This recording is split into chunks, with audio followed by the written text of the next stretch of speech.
Hey, this is a very outdated reaction because I was streaming a lot and not uploading anything to YouTube. So keep in mind that my opinion might change already or this topic is just not relevant anymore. Now onto the video. Let's jump in here then. That video about how can China be socialist if it has a stock market. Socialist people don't have a stock market? Oh, true, because the stock market technically is inherently capitalistic, isn't it? Understanding the Chinese economy. I never thought about that. Okay, a geopolitical economy report. Let's check them out. That video at least. Okay, you said I should forget everything about that I know about China for now. Okay, I ignore everything that I know about China for now. I ask the questions later. One of the main 52 minutes! Holy shit, what video do you give me here? I took 1.5 hours for a 15-minute video. What are you asking of me? reasons for this is geopolitics. The US has declared China the main so-called threat to its global dominance. And for many years now, the Western media has been extremely biased and has spread a lot of disinformation about China. I need to say I'm not innocent in that case. I'm pretty biased about China. And these days, to be considered a so-called China expert in the West, really the only qualification that you actually need is to be anti-China. You don't have to actually visit the country or speak the language. But even among scholars and analysts who are a bit more neutral, there are still a lot of misconceptions about China, and especially about its economy. One of the narratives that we've heard again and again is that China abandoned socialism and adopted capitalism. This is completely wrong. It is false. Isn't the whole world capitalism? And China supposedly not? Today I'm going to be talking about how China's socialist system, The USA capitalist propaganda is public because people are too uneducated to notice. In Western Europe, it's mostly hidden. Yeah, I mean, Americans are stupid. We all know that. actually works, and how, despite the fact Not all Americans, just the much majority of them. that China does have private companies, it does have markets, it does even have a stock market, the system is still socialist. Now, a lot of this confusion is due to the reforms that were implemented starting in 1978 under 78 already? the Communist Party leader Deng Xiaoping. Now, the simplistic narrative goes something like this. When the Communist Party leader Mao Zedong died in 1976, the reformist Deng came to power in 1978, and he implemented what was known Quick historical thing. I thought he is gonna explain it now. Because, yeah, history. I don't have any clue. China before 1920 was feudalist. What did he say? it does have markets, it does even have a stock market. The system is still socialist. Now, a lot of this confusion is due to the reforms that were implemented starting in 1978. 78. So, 58 years of capitalism? Okay. They then had nationalists, right wingers, making capitalism. Okay. Then the communists formed under Mao Zedong. About 1927, civil war started. It was post-during World War II due to Japanese invasion. True. I do know a little bit about Japanese and stuff. Once World War II was over, it continued and Mao won. Okay. Mao, the communist. Communists won over China, and the nationalists fled to the US protected island of Taiwan. This is how Taiwan was established. Taiwan was not a thing before that? Okay, interesting. Under the Communist Party leader Deng Xiaoping. Now, the simplistic narrative goes something like this. Taiwan was a part of China? Wait, was Hong Kong too? Sorry, I should ask that later. This is still a conflict. Technically, it's Chinese. Oh my gosh. All this, oh my god, technically. Thanks to the USA, the nationalists were able to take it. I do not. Okay, isn't it a very capitalistic thinking process that you want to have a large area of land in your possession as a state like China? Because the more land you have, the more people you can have there, the more money you make. Called imperialism. So many words that are difficult for me to understand. When the Imperialism. Imperialism. A policy of extending a country's power and influence through colonization, use of military force or other means. Socialists want a world republic and abolish countries. The more socialism there is, the better, because we strive to get the communism. And communism is only possible once we have one world republic. Why doesn't it work separately in different states and countries and whatnot? I didn't get that yet. Imagine I fight someone to death. Yes. That would be far-fetched because I'm weak as heck, but okay. I managed to defend myself and win. Yes, okay. Someone wants to kill me. Like, shoot at me, bam, only hits my ear.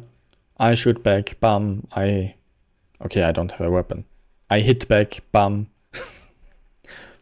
They die. Okay, would you like it if after that he faces no consequences? But he dead. If he's dead, what kind of consequences could he still get? No burial or what? He isn't dead.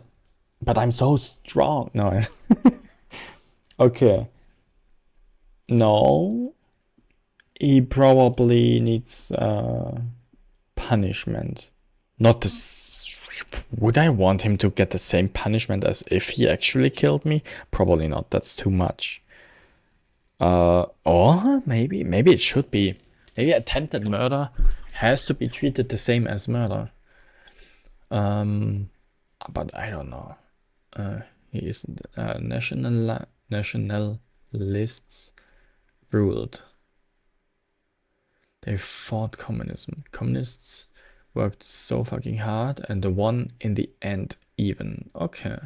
Now America comes and the nationalists get to continue to rule on a part of the land you technically won. No, please don't. Because America decided so. Yeah, but okay, this part of this supposedly part of China, it didn't split apart like Czechoslovakia also split apart for some reason. Don't ask me why, but that was a thing. It was together once and now it's not anymore. It's an island. So, but yeah, that's not the point. Did they never really split apart? They fought on mainland China. I know. That's not answering my question. Did China and that part of China that is for most of the world not part of China anymore, but for China it is, and guarded it during the Civil War with military. Okay. America was for the nationalists because America hates communism. Yeah, they want to keep capitalists as long as possible, I assume. I don't know why now that was the conflict back then. Okay. By now Taiwan is a liberal democracy, just like America. I see. I don't... Okay, but Did okay? You tell me that Taiwan was part of China. Why is Taiwan not part of China anymore? For like all of the world except for China. Does Taiwan want to be part of China still? And if not, why not? And if yes, why don't they? And if no, but they still want to communist, why don't they be communist? I have so many questions. I should probably ask one after another if I have anything. Why is China still mad at me? Well, it's because America has 15 military bases there. Because America didn't let communists go there. Do they still not let them go there? Does America still not let communists go to Taiwan? Okay. But they don't have any communism stations in China. Why do they have them in Taiwan? And why don't they have them? China is one military base outside. Has one military base outside China. America has 15 in Taiwan. Okay.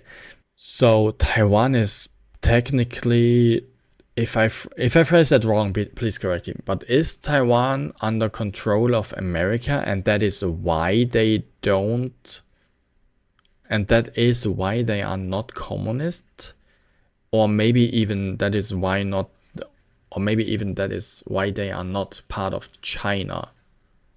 That's why they are Taiwan.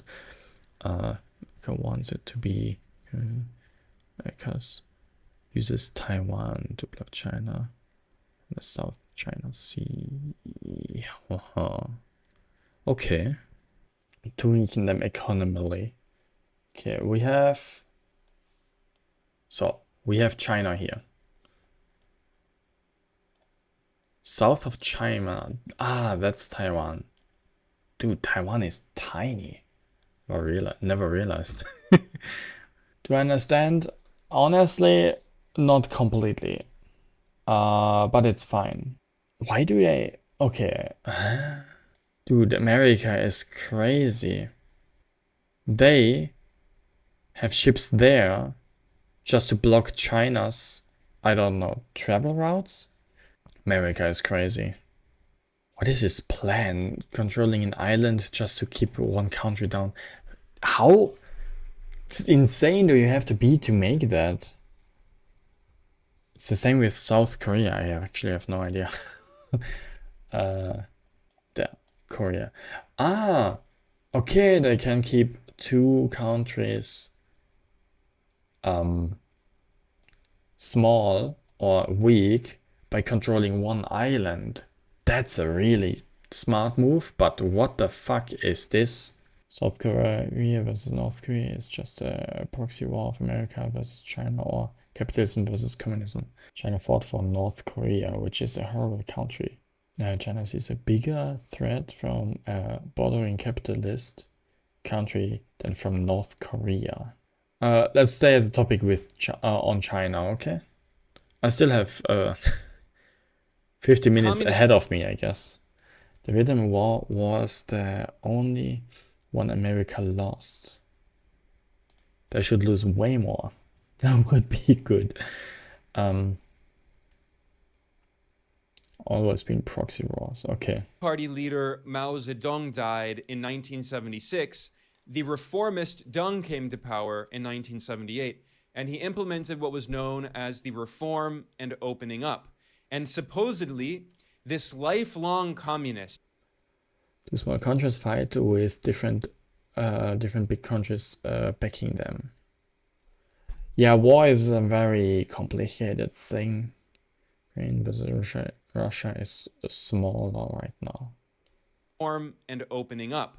And supposedly, this lifelong communist, Deng Xiaoping, who joined the communist... USA doesn't defend Ukraine because they are so nice and like democracy. The USA defend Ukraine because it's profitable. They...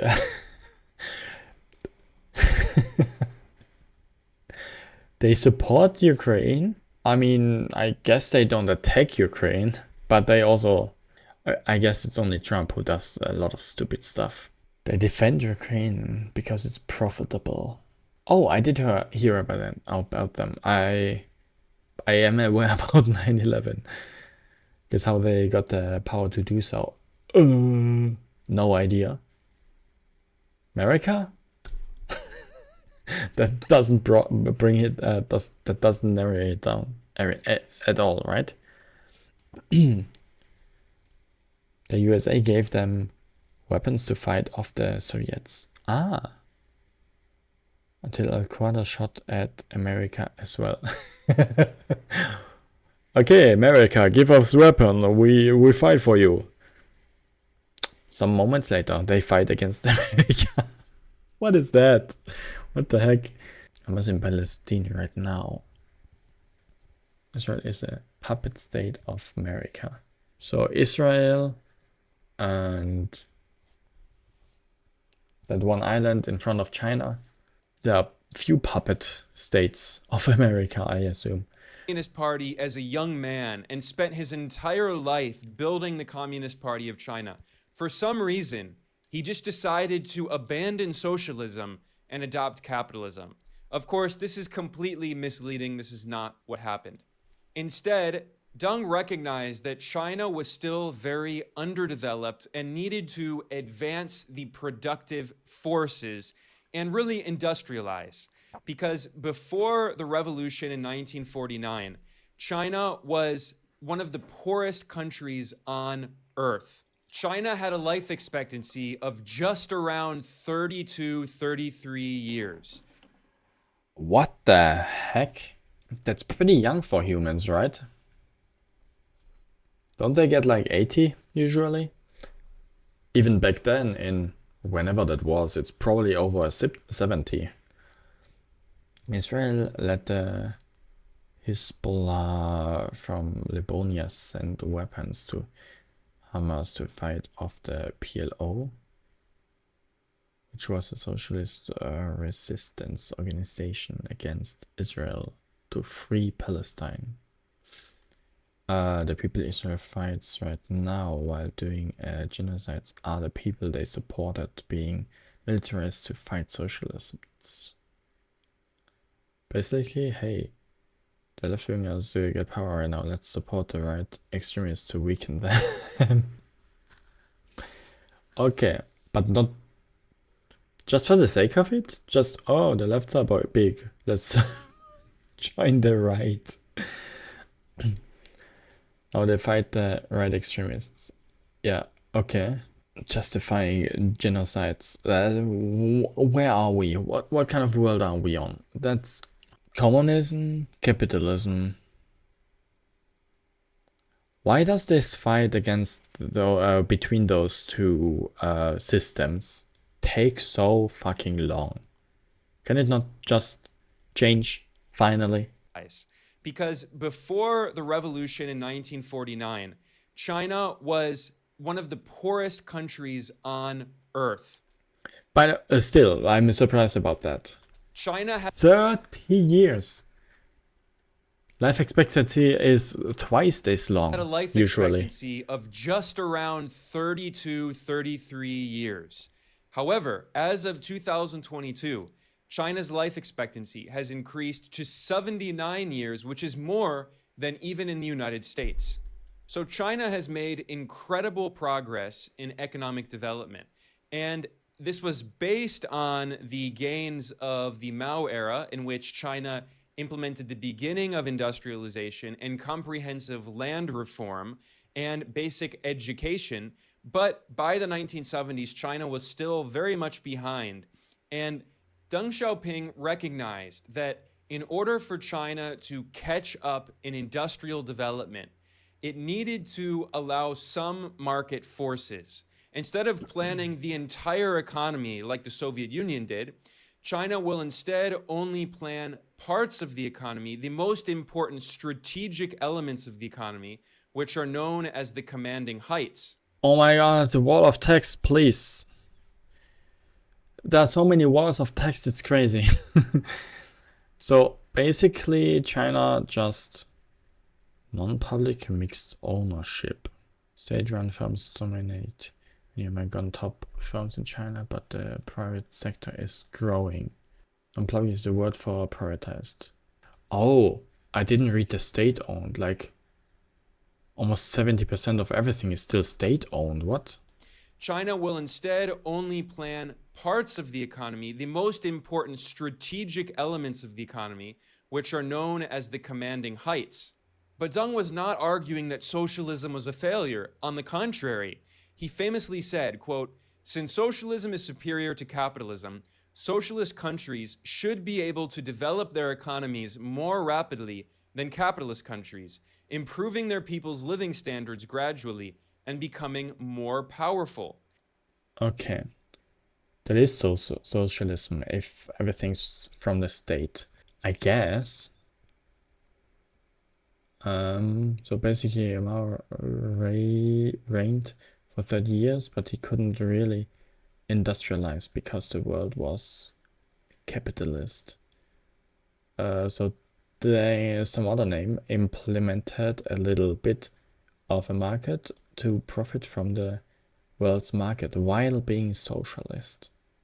That's probably the next thing that's getting explained. Be able to develop their economies more rapidly than capitalist countries, improving their people's living standards gradually and becoming more powerful.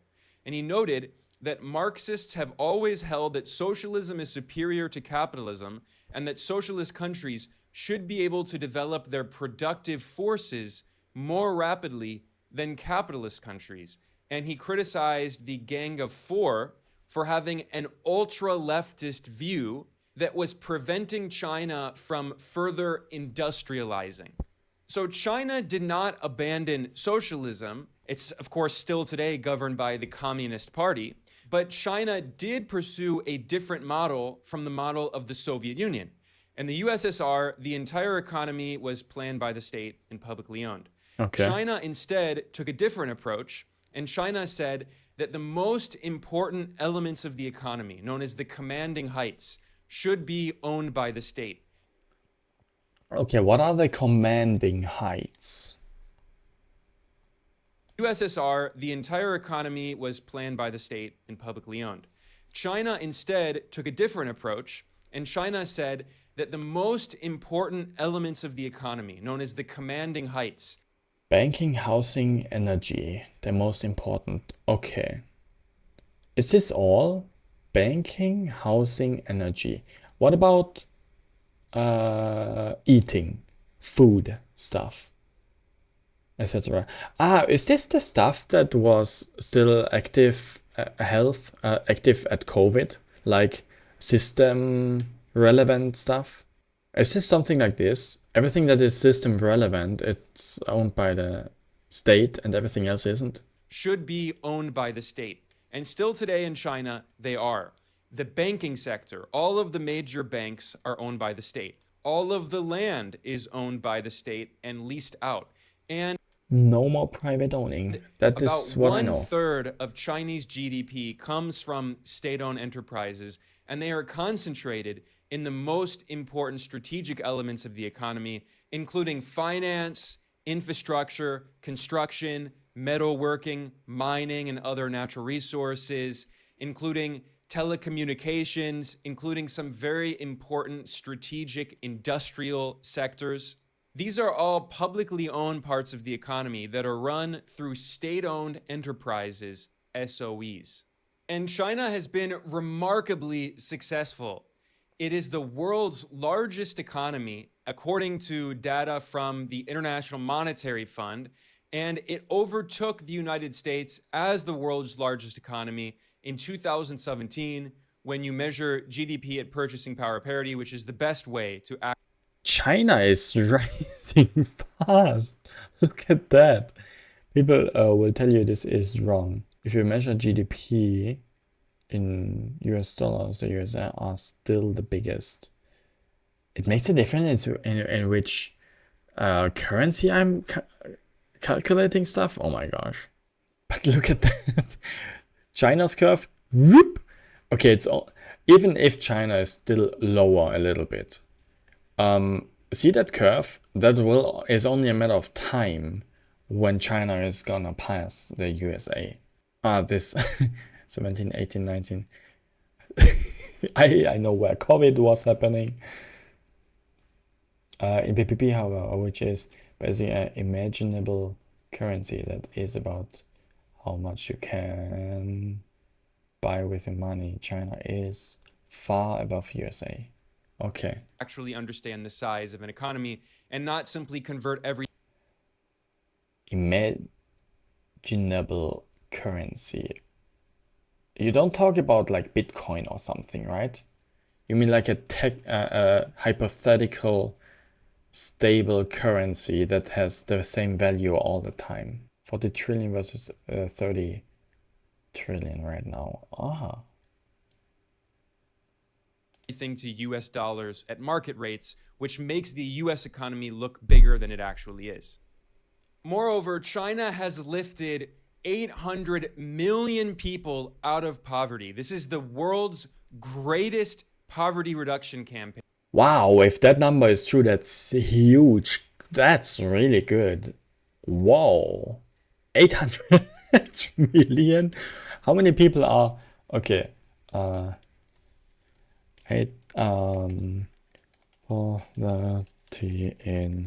in the state where I live, in Austria, there are 1.16 million people at risk of poverty.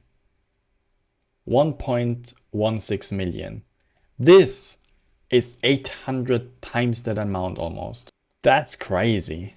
China has increased their GDP by 100 times the last 40 years. Yep, I can see that. In human history. And in fact, China has been responsible for... Okay, Germany. 1/5 of people at risk of... Yeah, okay. Germany, 1/5 population. Okay, 83 divided by 5, 15 something. Okay, that's still crazy. What the heck? China is also bigger, but whatever. Still 800,000, wow.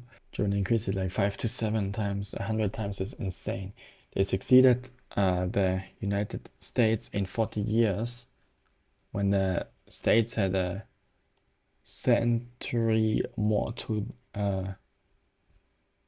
develop. Nearly 3/4 of the entire world's reduction in extreme poverty in the past 4 decades. Are there any sources here in this video? Please consider subscribing newsletter. I mean, I go with trust me bro thing right now, but there are probably sites where I can research that, right? Whatever he says. So, but there are no I can Google the site names, yeah. There are source Lugo, Neo, and something based on blah blah blah blah here on the bottom. According to World Bank data. Now, some people might say that this is because China restored capitalism, but it fails to explain why the vast majority of countries on Earth are capitalist, including the vast majority of poor countries in the global South. Almost all of them are capitalist, and yet they still are extremely poor. And in the 1980s, China's... Those graphs that we see, China is making a rocket start into richness. What the heck? Yeah, capitalist. Socialist. We see the difference. GDP per capita, measured at PPP, was lower than capitalist Haiti and capitalist Sudan and capitalist Honduras and capitalist Philippines, and yet today... What is a GDP anyway? GDP per capita is still less than USA and Germany, etc. by the way. Okay, because China has a lot of people. GDP, BIP, Bruttoinlandsprodukt. Okay. And it's divided by the amount of people in the state. Okay. China's GDP per capita is several times the size of the GDP per capita in those countries. But they're all capitalist countries. So if China simply restored capitalism, that's all it needed Doesn't GDP per capita is misleading because maybe 99% of people have nothing, but 1% have a lot. I mean, in a capitalist state, yes. In a socialist state, I'm not sure. In a communist state, it's more equal, I assume. Way more equal. Correct me if I'm wrong, but I think that's the case. to do. It was just magic. The free market made China prosperous. Why hasn't it made Sudan and Haiti prosperous? And it's not I say communist state, that doesn't make any sense. Also, GDP per capita is just GDP growth, because your economy can grow rapidly, but if that GDP growth is not shared and distributed equitably, all of that GDP growth can go to 1% or 5% of the population. Well, meanwhile, in China, wages have skyrocketed. And I want that too. I want to get double the money that I do right now. if you look at Southeast Asia, And don't use any milk and eggs. China's wages in the manufacturing sector are now several times larger than Oh my god, what is this bottom? 1990? 1, 2, 3, 4, 5. 2, 3, 4, 5. Okay, the bottom here is very confusing. What the heck? And what is that? What is the right here? It's not labeled, The Economist. Is this just a... Please explain it toward again. capitalism. That's all it needed to do. It was just magic. The free market made China prosperous. Why hasn't it made Sudan and Haiti prosperous? And it's not just GDP growth, because your economy can grow rapidly, but if that GDP growth is not shared and distributed equitably, all of that GDP growth can go to 1% or 5% of the population. Well, meanwhile, in China, wages have skyrocketed. And if you look at Southeast Asia, China's wages in the manufacturing sector are now several times larger than wages in countries like India or Thailand or Malaysia or the Philippines, despite the fact that just 3 decades ago, China had the lowest wages in the region. By far, I don't know what the numbers here on the right mean, but is this a logarithmic scale? Is this a linear scale? What kind of scale is that? But whatever. China's still way on top of everything else. decades ago, China had the lowest wages in the region. By far, the largest companies in China's economy are the massive state-owned enterprises. If you look at a list of the Fortune Global This is where the misconception comes from, by the way, that people aren't paid in China. And that's why China is bad, because it exploits workers so much. It's dollars per hour. That's the year, that's the dollars per hour. Okay, I get it. or Thailand I couldn't find it for or some reason. Malaysia or the Philippines, despite the fact that just 3 decades ago, China had Wait, Thailand and Indonesia and Vietnam all get like $2 to $3 per hour? Even I get more. How much do I get? I the don't know. lowest wages But more than 2. in the region. By far, the largest companies in China's economy are the massive state-owned enterprises. If you look at a list of I do remember that made in China is cheap. I think these days it's not the case anymore that the made in China label is that it is cheap. Wasn't it also the made in Germany label? Was that not a thing that, I don't know, was it the USA or someone who said, okay, everything in Germany has to label made in Germany, so we know where it is coming from, because made in Germany was a bad label, and these days it is a good one, because a label of quality or something. Capitalists still want to keep that image. The USA wants to keep the image that people China get paid so badly. We just saw that China gets paid like 4 times the amount of surrounding states. That makes no sense then. Whatever. That's interesting. Labeling like that. Also, the pay, is the pay in China already like you pay, you get paid for the work you do, and not necessarily that for the time that you work. Which means the faster you work, the more you get paid, usually. Or is this then the communism? Is this or maybe it is from company to company different. I don't know. The Fortune Global 500. These are the 500 largest companies on earth by revenue. 136 of those companies were Chinese in 2000. Shanghai, there is a minimum wage per month instead of hour. Ooh. I wonder if this is better or worse, actually. You can be way more specific or precise with wage per month. Wage per month. That's a lot. That's over 1/5. And the vast majority. Wait, I missed Fortune something. Global 500. These are the 500 largest companies on earth by revenue. 136 of those companies were Chinese in 2022. That's a lot. That's over 1/5. And the vast majority of those Chinese companies in the Fortune 500 are state-owned enterprises.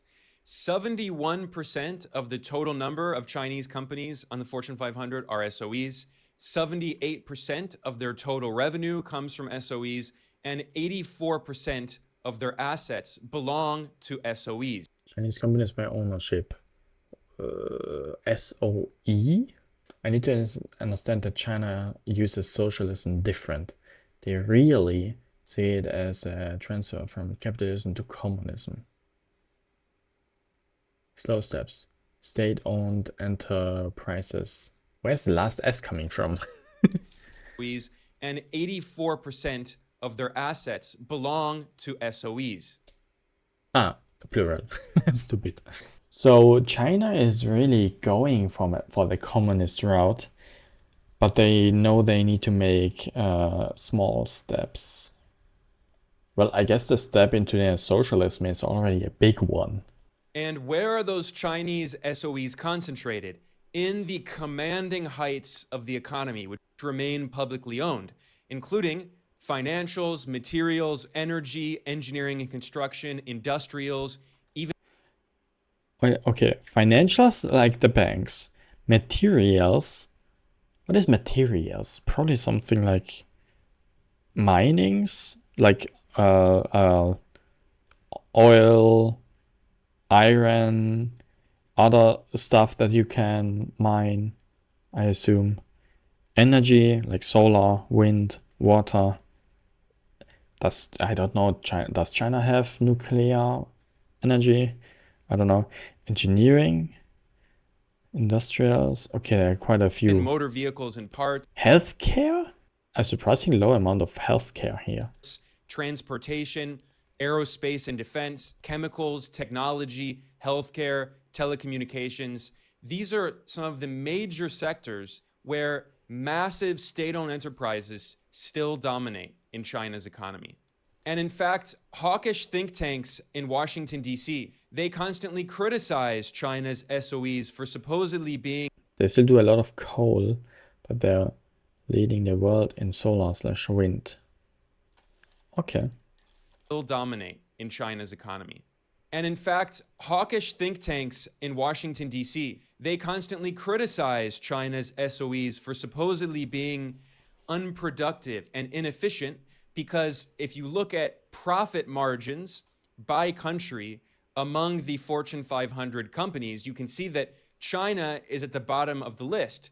That Chinese SOEs, although they are profitable, are not nearly as profitable as private for-profit companies in other countries, because these think tanks in Washington, what they don't understand is that Chinese SOEs are not dedicated to making profit. Chinese SOEs are not there to make profit. Why are they there? What is that, by the way?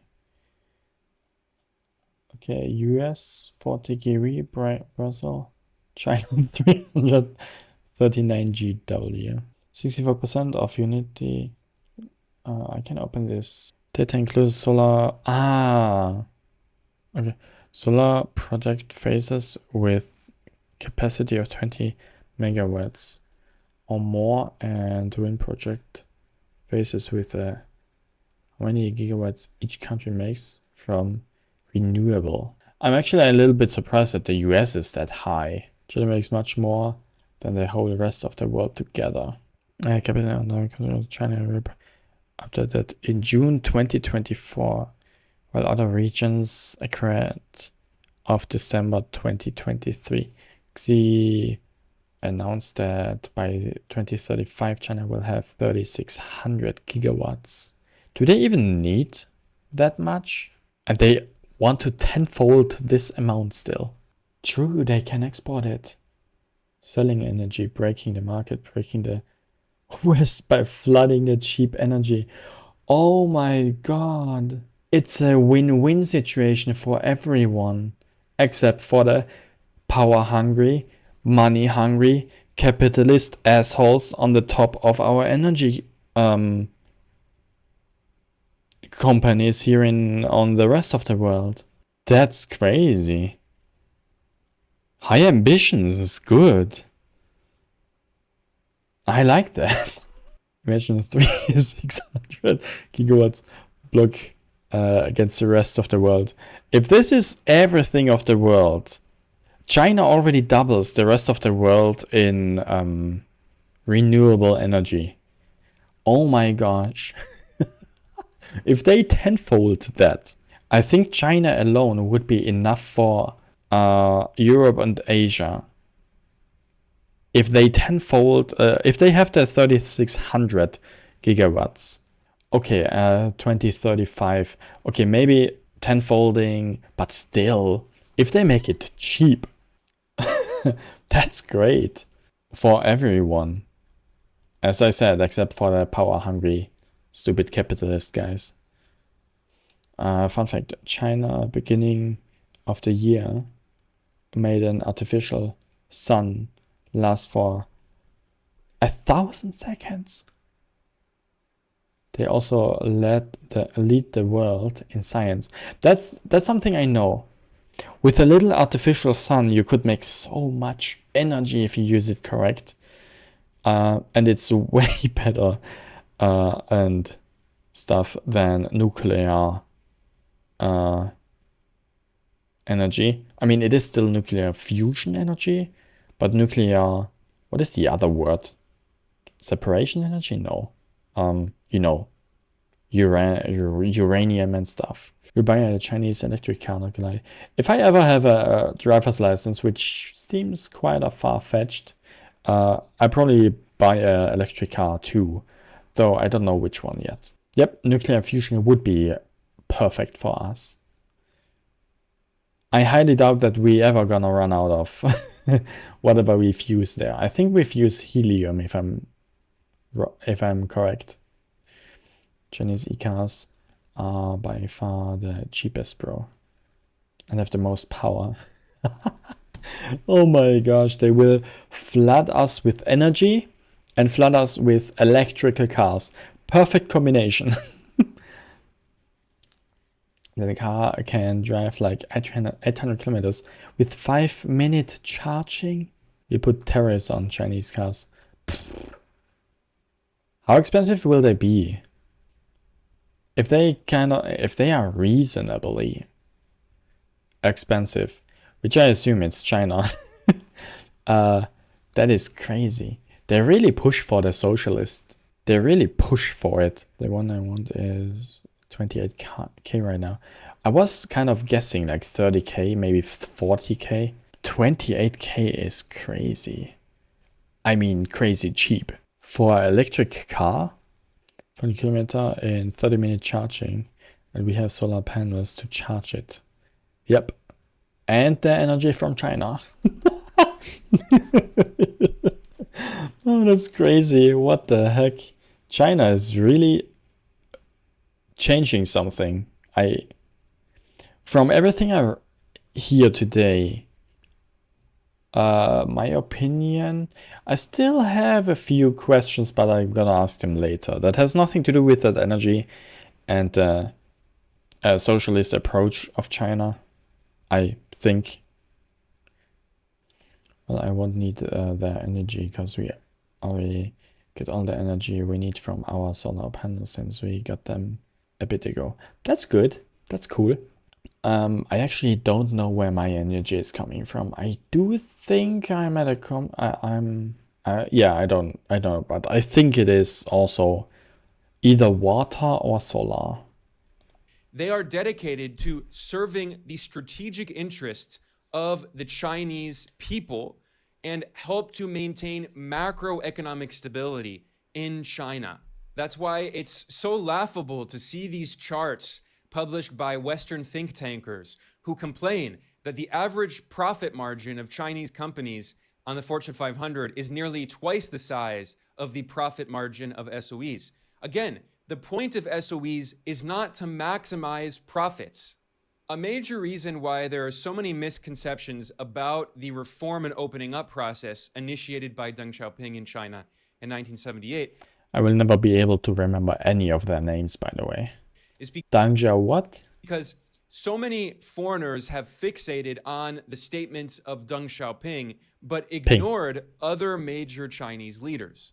And while the name Deng Xiaoping is very well known, the name of probably the second most influential figure in China during the reform period is almost never heard, and that is the name Chen Yun. He was also a reformist like Deng, and he had been a lifelong communist, a lifelong cadre and leader in the Communist Party of China. But he also believed that China should have some market elements in a socialist market economy. And he created the idea of what was known as the birdcage economy. His idea was that the Chinese state would allow markets to exist and to function and use markets as a tool to try to develop the country and industrialize. However, markets would be like a bird in a cage, and that cage could expand or contract depending on the needs of the Chinese people, but the bird would never be let out of the cage. If you want the Hong Kong situation real quick, it's not a lot. You can. I'm gonna turn back a little because I kind of missed something here. I feel like I kind of zoned out because it's a lot of information. Communist, a lifelong cadre and leader in the Communist Party of China. But he also believed, You know that Great Britain used to colonize a lot, right? Now I know. that China should have Sure, I knew all the time. Australia, India, most parts of Africa and America, all English colonies. Okay. England used to be the world's biggest empire. Really? I actually had no idea what what was the biggest one. Apparently England. The UK also colonized Hong Kong. Was China there already when Hong Kong was colonized? China? Generally 1850s. Was flooded with opium from the UK. Oh, that one drug. Okay. Two opium wars. China was huge before that too. But England always colonized China like semi. have some What does okay, and it was an English colony till like 1950 or something. And then there was an agreement. Agreement, okay, interesting. Okay, colonizing means I have armies and I go with my armies somewhere that I want that to belong to me. That is colonizing, right? Or is this wrong? Hong Kong would once again become part of China. Okay. part of China under the condition that Hong Kong would stay capitalist till 2047? Okay. I see the issue. Capitalist proxy states. Who did agree to that? You mean Hong Kong and the who was it that the English colony? Hong Kong and the English colony, they agreed that Hong Kong can be part of China again if Hong Kong stays capitalist. 1997 that they agreed. Who agreed? Hong Kong doesn't have a say. Hong Kong is Hong Kong, or England and China agreed. Why does China think that Hong Kong doesn't exist then if China agreed? You think a colony of a country would have anything to say, any power? Maybe yes, maybe not. Depends on how big that colony is. Hong Kong is still capitalist, meaning Hong Kong doesn't like communism. Has support of USA, meaning Hong Kong doesn't like China. Yeah, but meaning Hong Kong wants to be independent, be an own country. That's what I mean. Yeah, but China wants Hong Kong to be part of China, right? Wasn't that the whole thing? That Hong Kong is its own state and everyone should agree to that? It's the same as with Taiwan. The only difference is Taiwan is an island. Hong Kong, I think that's the only difference. And Taiwan is like, there are armies from USA in Taiwan and armies from England in Hong Kong. Hong Kong is capitalist and with American backing, of course, wants to stay capitalist. And you can imagine for China that's not the best thing to happen. Yeah, but China cannot just break an agreement. If they agreed that Hong Kong is Hong Kong until 2047, you said, I don't think China can do anything about it. China isn't. The agreement was it's part of China and says capitalist till 2047. Okay. Wasn't there like 10? I think it's already like 6 years ago or longer even, that there was like a thing that China wanted, the Free Hong Kong movement, or do I mix something up? Break the agreement and want to be independent. Breaking isn't from China. They let Hong Kong be capitalist. Why was Hong Kong not free then? I thought it was China who didn't let Hong Kong be free, like let Hong Kong do what Hong Kong wants to do. Of course that what they do, whatever, isn't important, but why the Free Hong Kong movement if there was nothing controversial going on? The Free Hong Kong movement is, we want to be our own country and not be part of China in order to stay capitalist even past 2047. But why would China want Hong Kong to be capitalist? Wouldn't it be way smarter for them to let them free and make them be socialist? They don't. Free Hong Kong movement is, we want to be our own country and not be part of China in order to stay capitalist. Okay, why would they be socialist when they are free? Hong Kong is capitalist, but only because of that agreement, no? I think I I don't get it. Maybe I miss some point or misunderstand something here. At the point, Germany might just as well say, okay, we are socialists now. Wow, you have to fix a lot of stuff right very fast to call yourself socialist now. It's not like you just change that from today to tomorrow. Ah, yeah, true.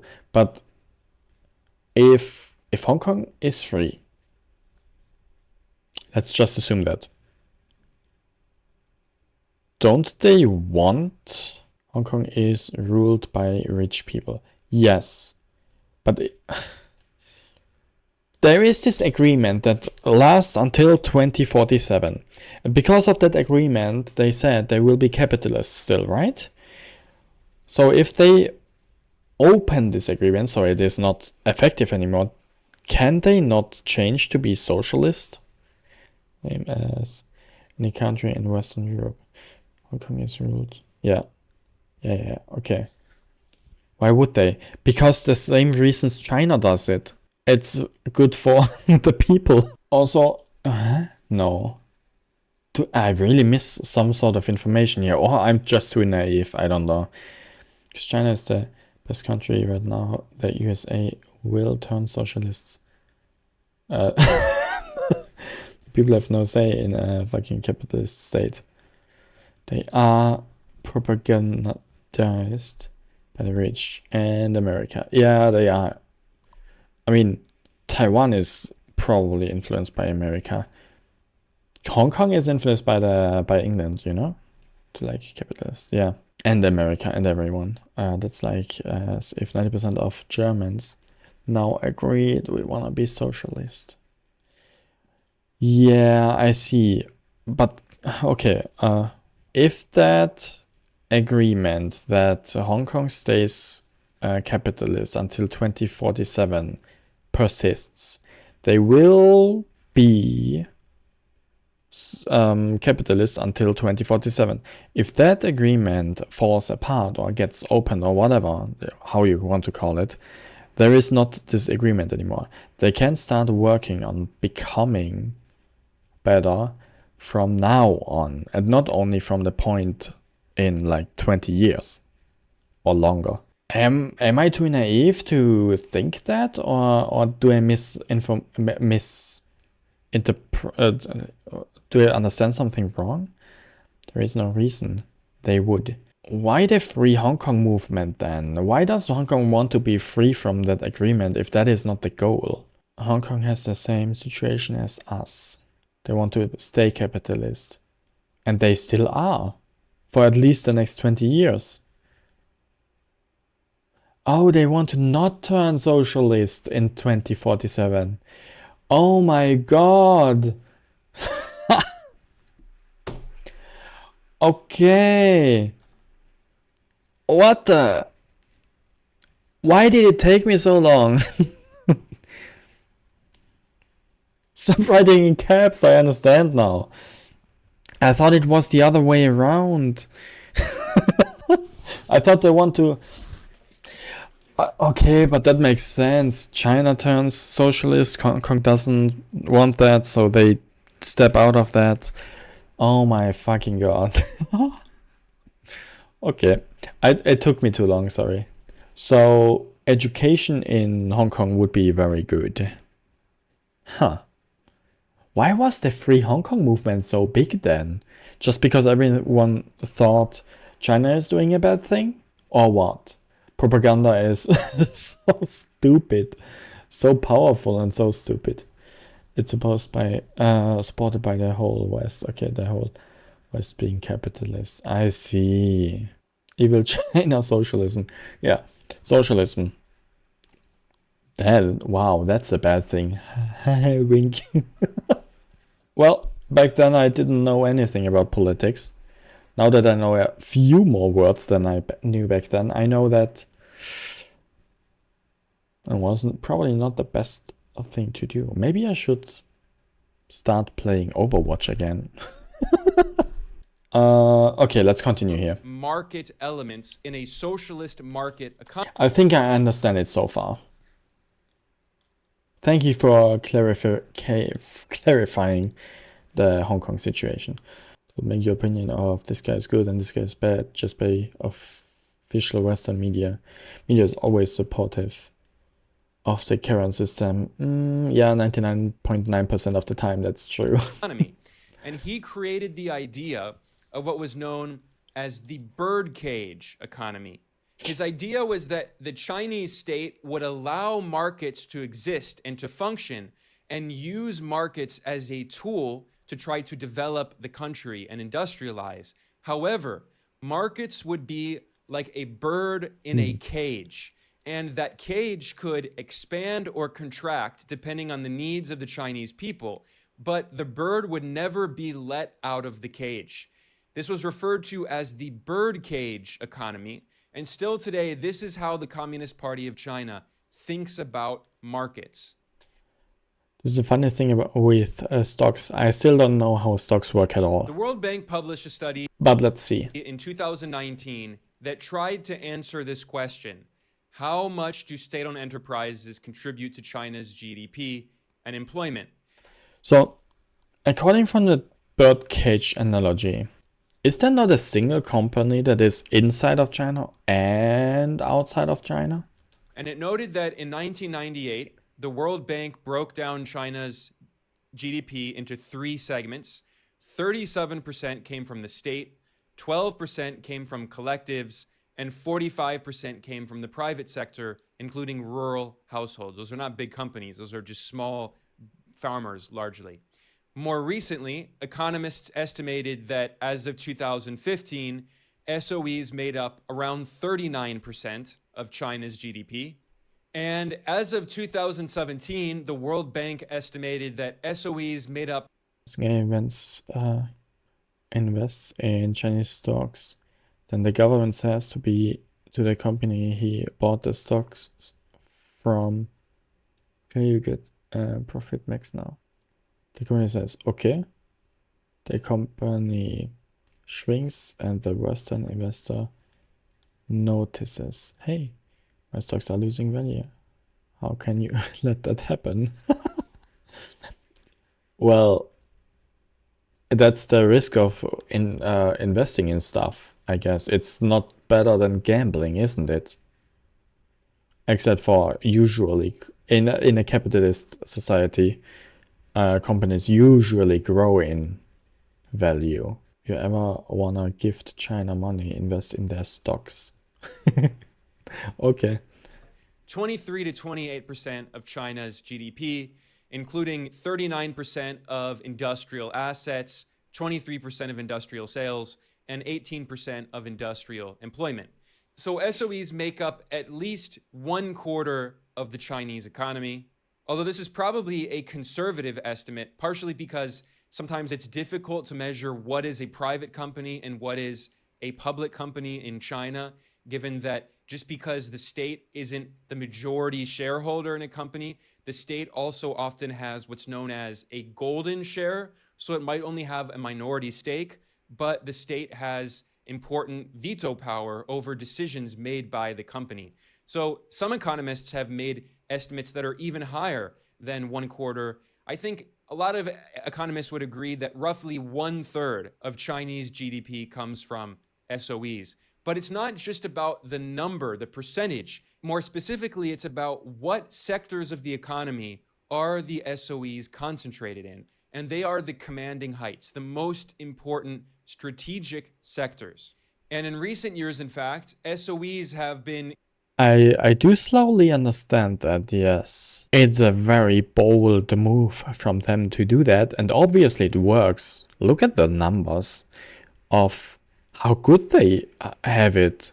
Mixed ownership, non-public. What is that dip again?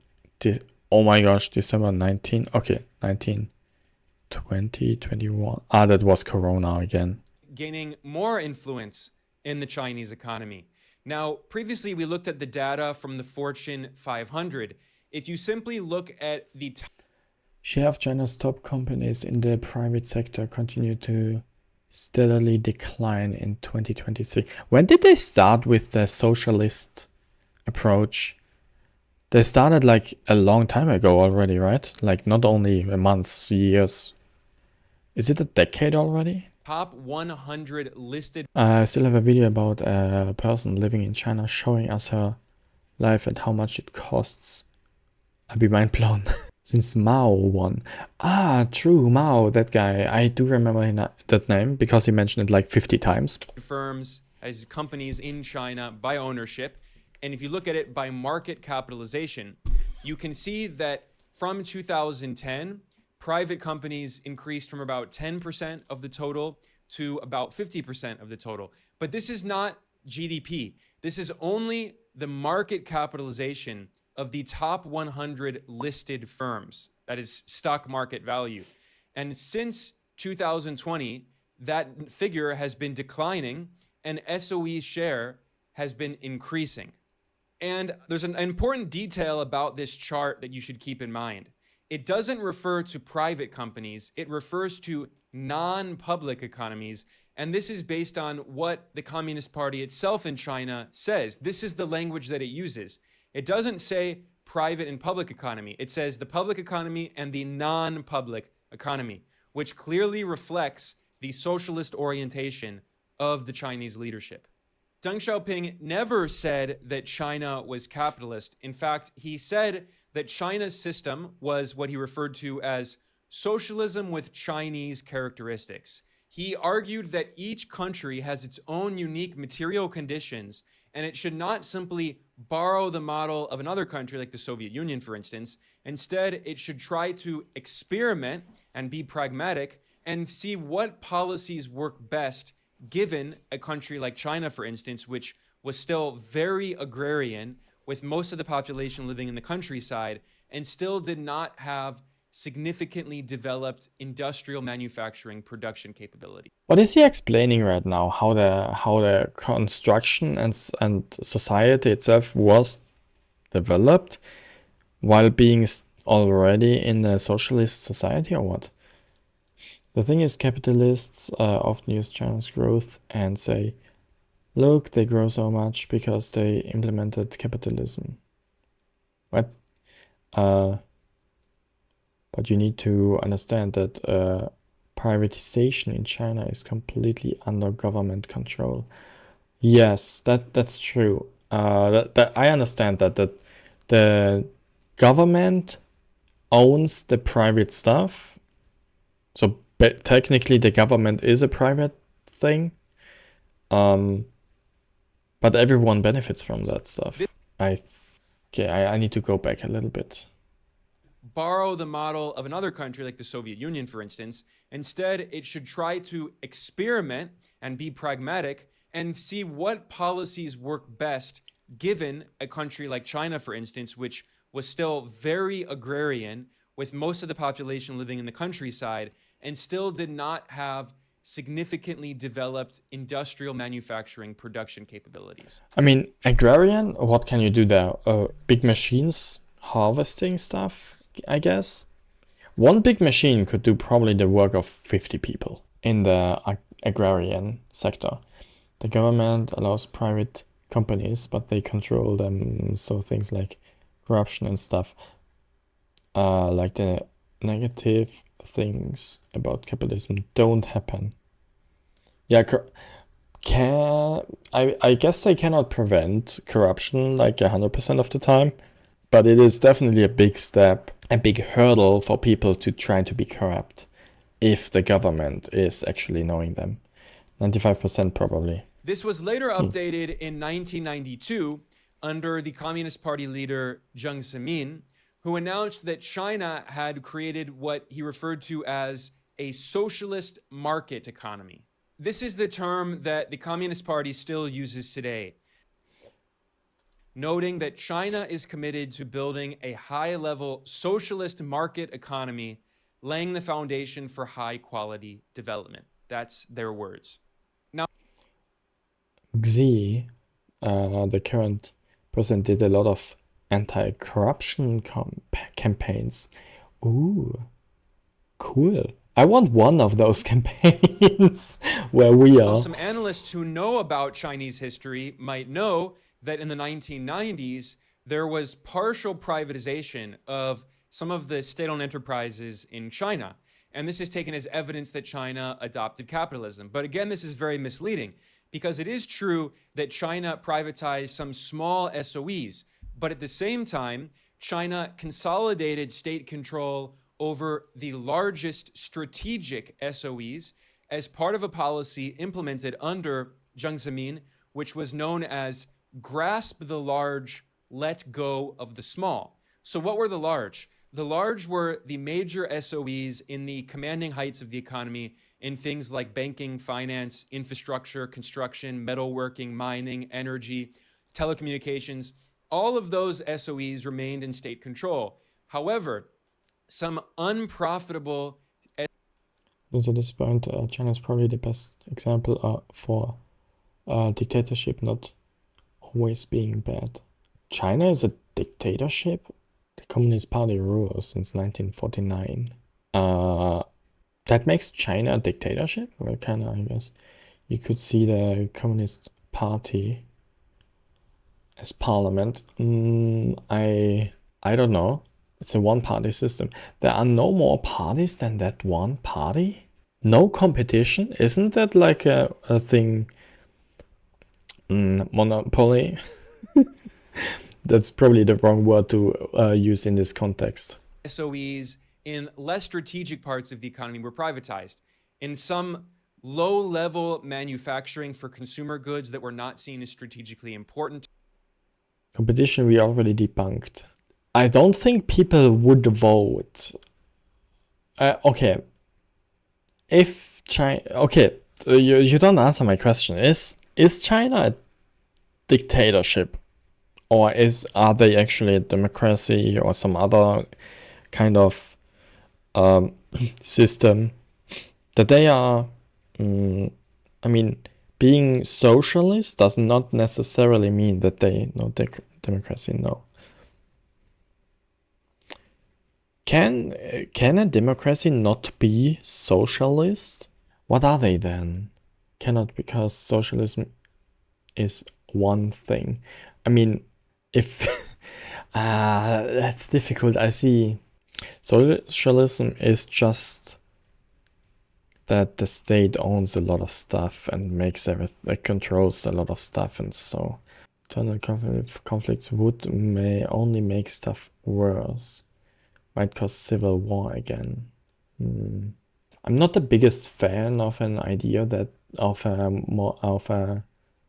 one person being the leader of everything, basically. Dictatorship, Still not the biggest fan of this idea. The overall stability of the economy. Or, for instance, China still had many... Dictatorship doesn't mean one person. China is a party dictatorship. Yeah, because there is only one party. I see. So technically it's a democracy, but no one can vote because there is only one party and never a voting. I don't think Germany is better. But is it because of the lack of a democracy? Or is it because the socialism that you don't think that Germany is better? 8 years of CDU and sometimes SPD rule. But imagine Germany was... I don't know. Hypothetically, there is a socialist party in Germany. And hypothetically, it won the last 4 votes. So 16 years of socialism. Do you think that would be a better way? Impossible. We are so much in hypotheticals. Let's imagine a little bit. You don't believe in democratic socialism. Socialism needs the R word. The R word? Racist? Raping? Random? Oh, revolution. Sorry that I only said... If you say the insert letter here, word, I'm only going to say the most stupid words. People need to understand capitalism is bad, need to feel it, understand their problems in order to not be selfish afterwards and care about profit. And I also think they need to know about a better other solution. Because if you know that the current situation sucks, there's not necessarily a way that you know that it can be better. That's what our job is.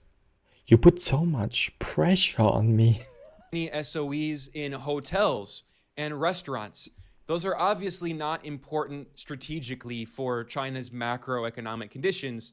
So they allowed the privatization of some of those less important SOEs. But still, again, the stated policy of the Communist Party was grasp the large, let go of the small. It was not privatize everything and allow the free market to take control. That's not what happened.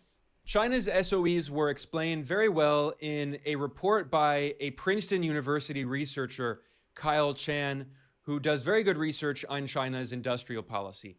And this article is titled Managed Competition in China's State Firms. Eh. Can you not scroll down a little? Whatever.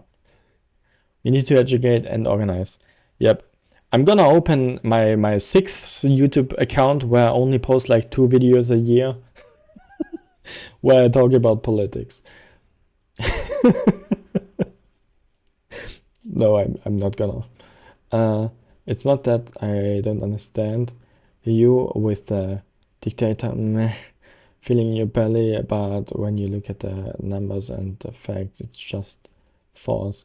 I still have the dictator meh feeling. Only one person has to have a stroke and a change in personality and everything will go down the hill. Look at Trump. Though I think Trump was like stupid like all the time back. On the other hand, if it is a party like you had explained, like multiple people being in charge and those people do not change, maybe that would prevent a lot of those problems. When the CCP leader dies, a new one comes. Yep. In China's state firms. Wait, I didn't read that. I wanted to read this. China's state-owned enterprises are not the rigid top-down organizations of the past. In many industries today, they try to combine the benefits of both market competition and state coordination. True, if companies cooperate with the state so closely together because they are owned by the state, I guess it is easier to nationalize the whole company and afterwards globalize it, technically. That's how they do it with the electric cars, I assume. Mao Deng Jiang Hu Xi, all leaders of the CCP. China is so powerful. China can decide which industry currently should thrive. Yeah.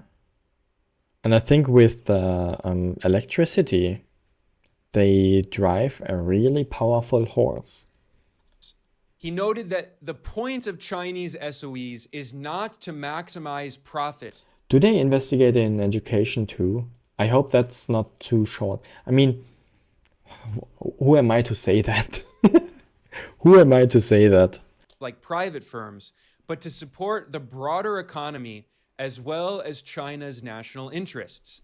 And furthermore, these Chinese SOEs are part of the upstream industries. They control the upstream industries, and that helps a wide range of downstream industries like real estate and electric vehicles and shipbuilding. They benefit from the commanding heights of the economy being publicly owned and therefore production costs being reduced. Furthermore, Kyle Chan, this researcher at Princeton, pointed out that while China does allow competition and markets, the Communist Party tries to avoid what it refers to as, quote, excessive competition or vicious competition. The Communist Party, do they have parties now or not? This researcher at Princeton pointed out that while China... Oh wait, the Communist Party, stupid.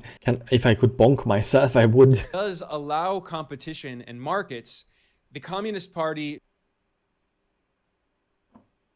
tries to avoid what it refers to as, quote, excessive competition or vicious competition. He refers to this as a Chinese system of managed competition, and he summarized it very well. He said, quote, "In other countries, that is in capitalist countries, the state is seen as a tool to make markets work better. Like in the US, the government exists to serve markets and private companies. Whereas in China, markets are seen as a tool to make the state work better. And more specifically, I would add, markets are a tool to serve the interests of the Chinese working class, not the interests of Chinese capitalists. There are Chinese capitalists who exist, but they don't control the state, unlike in the US, where the state is controlled by big corporate interests, big capitalists. In China, capitalists are subordinated to the state, and private companies have to serve national interests on behalf of the people. And if they don't, they face very serious consequences.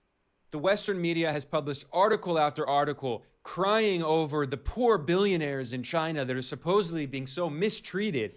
And the reality is that if you are a corrupt billionaire in China and you commit crimes, you will face very serious consequences. And I would hope that is everywhere the case everywhere.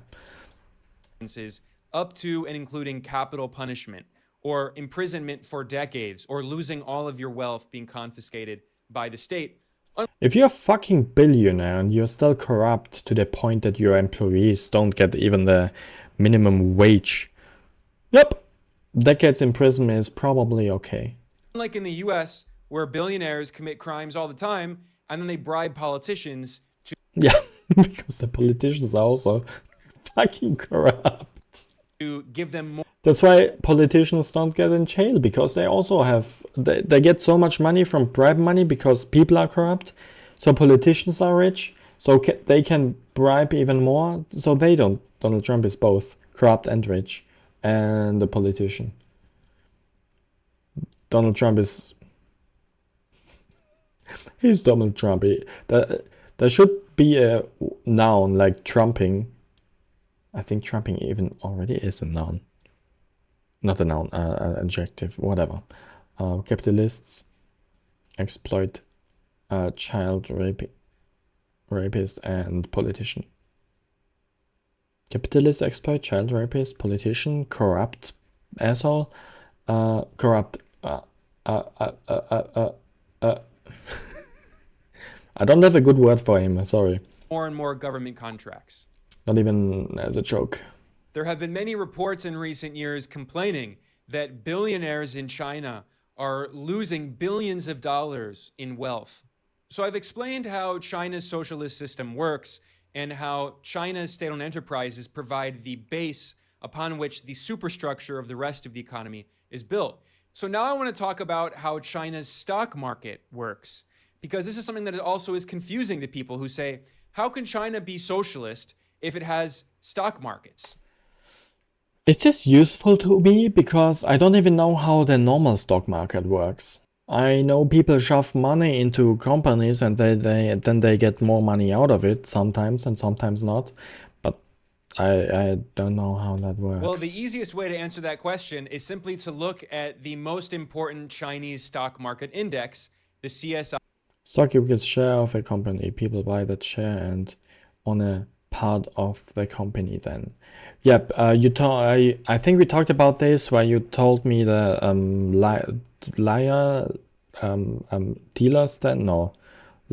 Den or Höhle der Löwen or something like that. You explained it a little bit to me. Is there everything? Is this everything about it already? How does that? Yeah, whatever. They invest and hope it grows so their part of the company gets more value. Okay. Well, it's less complicated than I expected. Then. Though I still never watched any of those shows. 500, which is the Chinese correspondent to the S&P 500 in the US. And it does not explain to me how does the value of a company gets its value. If I buy 100 stacks, whatever. If I buy 100 stocks, if I buy 100 stocks for $10 each. I put $1,000 into the company. Does the company just get value of exactly 1,000 right after I buy it? I buy percent. Okay, I'm shareholder now. As a shareholder, whatever. I don't. And if you look at a chart, you can see pretty clearly that the stock market has basically been flat, pretty stagnant for 20 years. There was a bubble that burst in 2015, and since then, if you have invested in the Chinese stock market, you have probably lost money. And this is going back decades. In fact, foreign investors have constantly complained that it's very, very difficult to make money investing in Chinese equities, because in reality, the stock market in China is not very important for the overall economy. Compare this to the most important US stock market. Yeah, that's it. That's because they are capitalist and not socialist and corrupt. The value of a company only rises because the richest person of the company makes more money than they can throw out of their car or company or private jet or whatever. Now you hope the company grows a lot with the money you gave them, so your part gets more expensive and you can sell or get a part of the profit made. Still, how is the value of a company calculated? I know the more money it makes more value, the value rises probably. But if I have a private company with only 2 customers and no one knows about the company except for the people who invest in the stock market, because for some reason I'm still on the stock market, how does this company that I own gets its value? How is this calculated? I don't Index, get the it. S&P 500, Because look, whatever. and you can see that in the past. It's also not really important. I get the point. Net worth. That's what net worth means. Net worth is calculated by subtracting your total liabilities, what you owe, from your total assets. What I own. Imas has a net worth of 600 billion, means he owns company's value of 600 billion. So 600 billion being the buildings he have, the construction sites, the materials in his storages, all of that stuff combined is what he owns, and all the stuff he owes to other people is the opposite. Okay, that clears things up somewhat, and he owns X% of it. Understand. Depending on how many of the stocks he keeps, I assume. Last 30 years, it is up over 600%. The US government has dedicated itself under Republicans and Democrats to pumping up the stock market as much as possible, because all of the wealthy oligarchs in the US who fund US politicians have their wealth invested in the US stock market.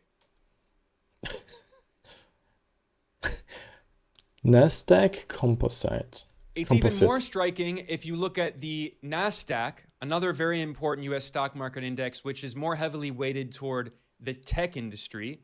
In the past 40 years, the NASDAQ has gone up over 7,000%. This is especially the case since the 2008 financial crisis. It has exploded, and this makes the dot-com bubble of 2000 look like completely insignificant. Isn't there a big company recently going to the stock market that wasn't on the stock market for a long time? Was it Steam or Discord or something else?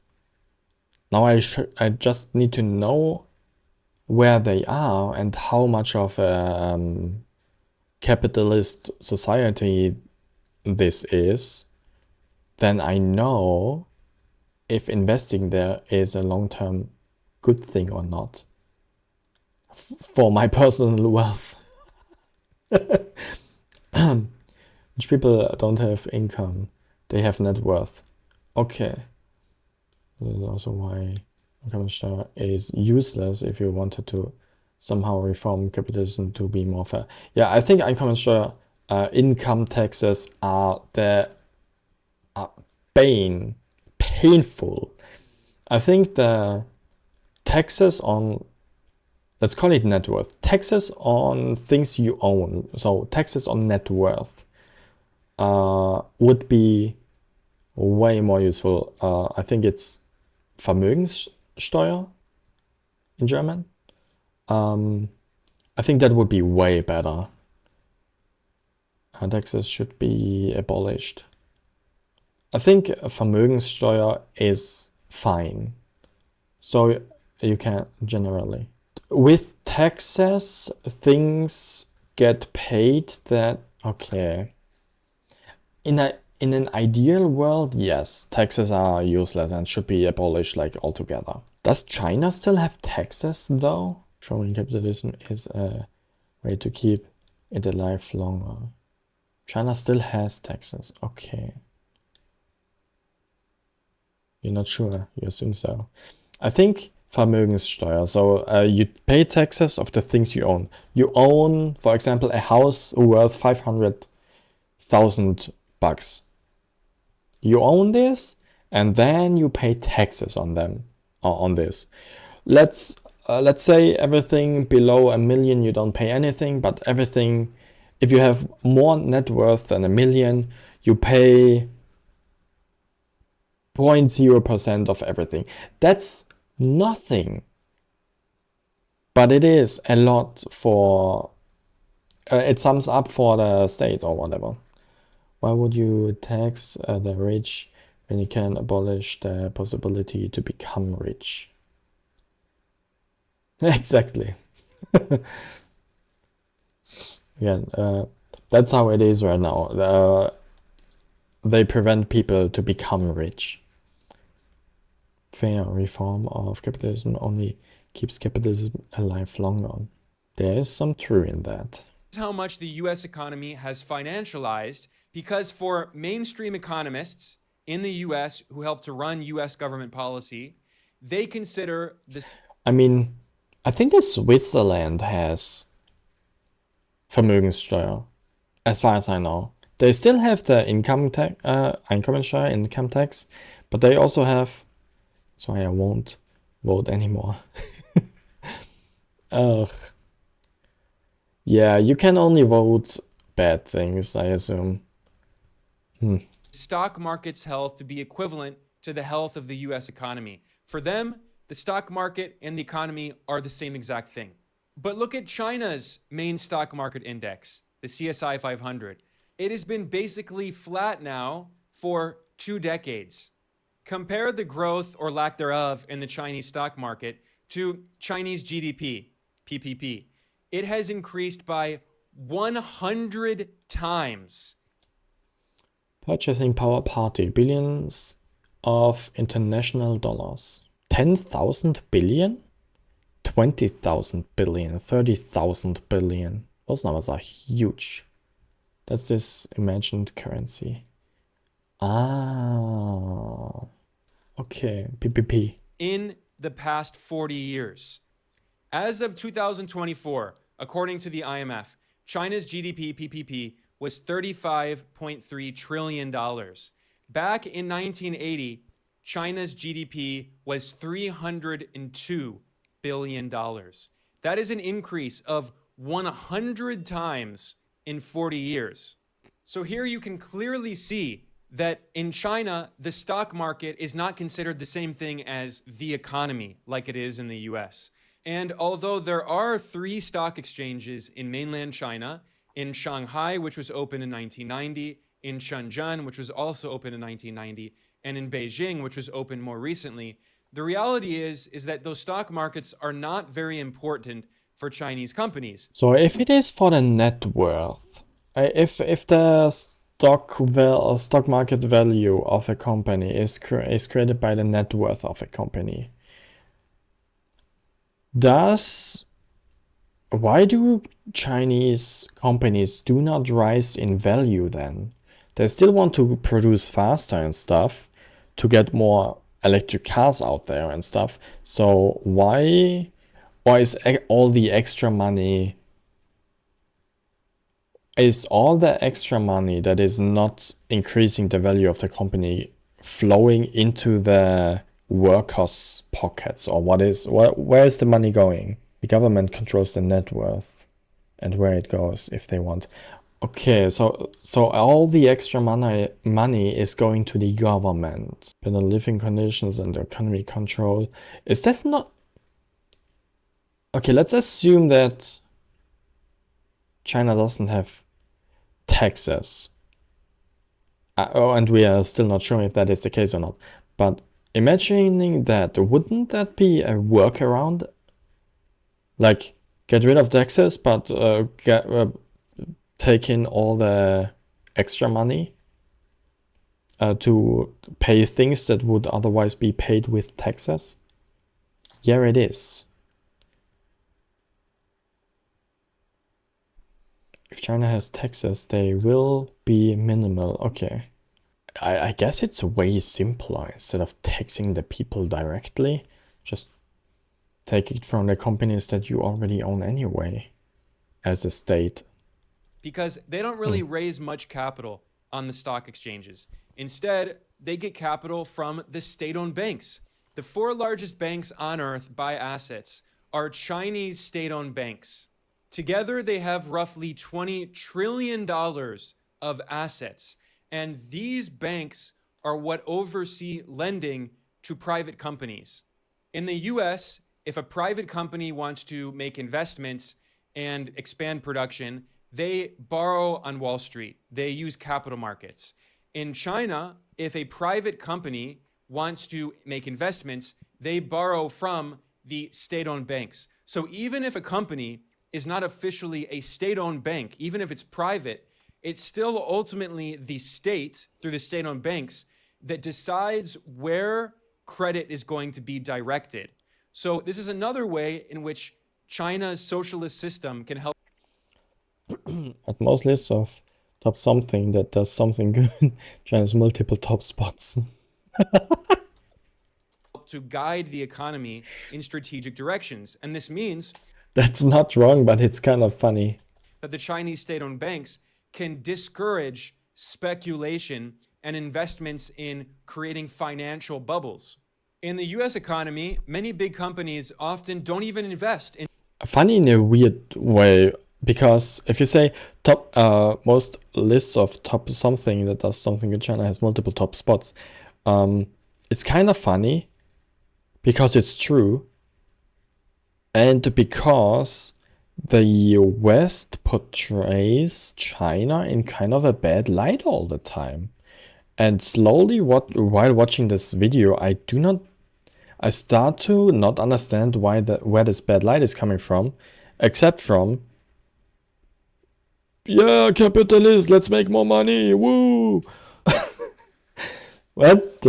Slowly breaks out of the system. instead. Only takes 2.5 years, I guess. In the US economy, many big companies often don't even invest. Instead, they spend trillions of dollars buying back their own stocks to try to inflate their stock value because corporate. I do understand it, because I thought I know, I thought I have an idea what China is doing, and how China is portrayed or something. How I perceive China. Yeah, as I said, I thought I know it. The thing is, I knew. That video still takes 30 minutes. I only have 20 more minutes. This channel is gold. Makes so many good videos. I will look further into it, and I need to look into those sources like Bloomberg, whatever that is, and some other sources. I'm actually interested in some of those pages. I need to check them out after the stream, but I'm not gonna do that today. Many they are Western sources. I don't usually research any topic, Western or anything. Executives get bigger and bigger compensation bonuses based on stock value. And Goldman Sachs estimated that in 2025, US stock buybacks are going to hit $1 trillion. The New York Times reported in 2023 that US companies spend roughly 90% of their earnings on buybacks and dividends, that is, enriching shareholders and executives. That means that they spend a maximum of 10% on investment. And this is a reason that big companies like Boeing have been completely disastrous, because they simply do not invest in maintaining production, in more capital stock. You mean that they are sources from Western countries? Yeah, I understood you in the first place. Like, it could be, I mean, it's not in a build. It's Western media in general. Yeah, the New York Times, yeah, you know, that's from New York. Is it? Is it even? I don't know. In training workers, in safety, they spend 90% of their earnings on pumping up their stock and enriching shareholders. This is an example of how capitalism in the US is cannibalizing the economy. It is. Yeah, they don't say anything is bad about the numbers. They say they just what is the word? It's not propaganda, it's propagandize? Yeah. Being devoured from within by these capitalist oligarchs who only care about their stock market value, because this is what the US economy is based on. It's a financial casino. Everything in the US economy is about the stock. Did they say casino or consino? It's a financial casino. What is a consino? Consino. Not casino. Everything is what the US economy is based on. It's a financial. Even the subtitle says casino. Maybe he meant to say casino, because kind of true. Everything in the US economy is about the stock market, which is why so many Western analysts, they can't understand why in China, the Chinese government ultimately does not care about the stock market. I want to play a clip here from CNBC of a Western financial analyst admitting that China's socialist system is not about inflating the stock market. This is a very interesting clip. Check this out. Do they really care about international investors? Do they really care about the stock market? I mean, let's ask that dangerous question, because the thing is that coming from the West, particularly the US, where the stock market is so tied up with consumer confidence, is so tied up with the concept of wealth effect, it is the, you know, one of the many focuses, the prime focuses of the Federal Reserve and the Oh God. Do you know there is this German commie streamer called Decadent? I think I heard the name once or twice, but I never watched him at all. He studied BWL at university, and he said that in BWL you are taught that when you analyze the Chinese stocks, these companies should go bankrupt. If it's at a steady zero, that's not getting bankrupt. That is staying at the same money. That's not getting bankrupt. Bankrupt is when you go down. We cannot understand it. Interesting. But look at that. All the companies. China markets. Wait, Shanghai Comp plus 20? Okay, well, I need to go back. What does he say? We cannot understand it. I think we can. If you have 0 money on your bank and you gain 5 and you lose 3 and you gain 3 and you lose 3 and you gain 3 and you lose 3, you are always at an average of 4. You're never bankrupt. Only if you lose more than you gain. We Western capitalists. Ah, okay. This is a very Without profit, your company will die in the Western. Can you not be stagnant, technically? Or is it really impossible in a capitalist state, society? Oh, it is really impossible. True, I think you're right, because inflation is gonna kill me. And another company will come and buy me off with more profit and stuff. I see. Kind of right.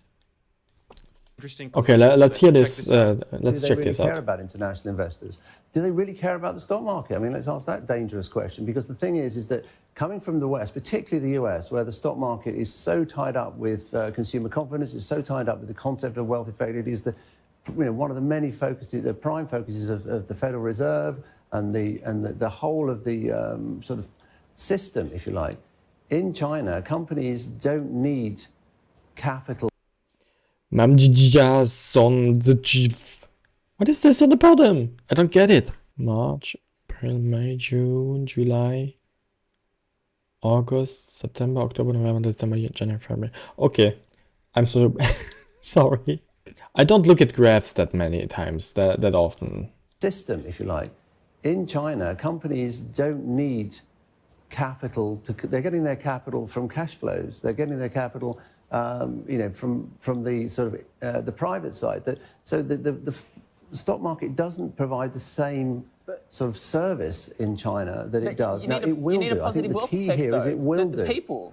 For political stability, you need the people to think that they can be aspirational and to be able to increase their net worth and then to then consume if you're trying to shift into People don't need to know that their net worth is going to be bigger, only if they are in a capitalist world.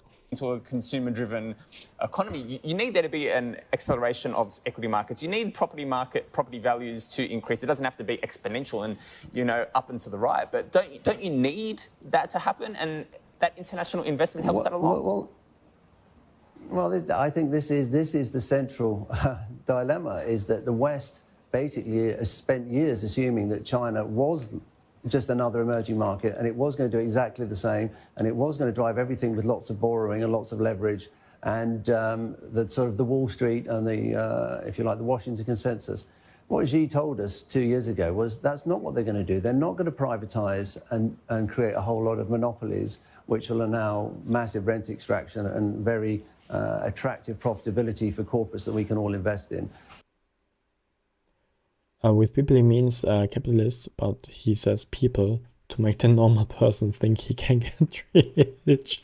I let loose of the thought of getting rich a long time ago. And I think everyone should, unless you have rich parents, and I mean Trump rich, Musk rich, Jeff rich.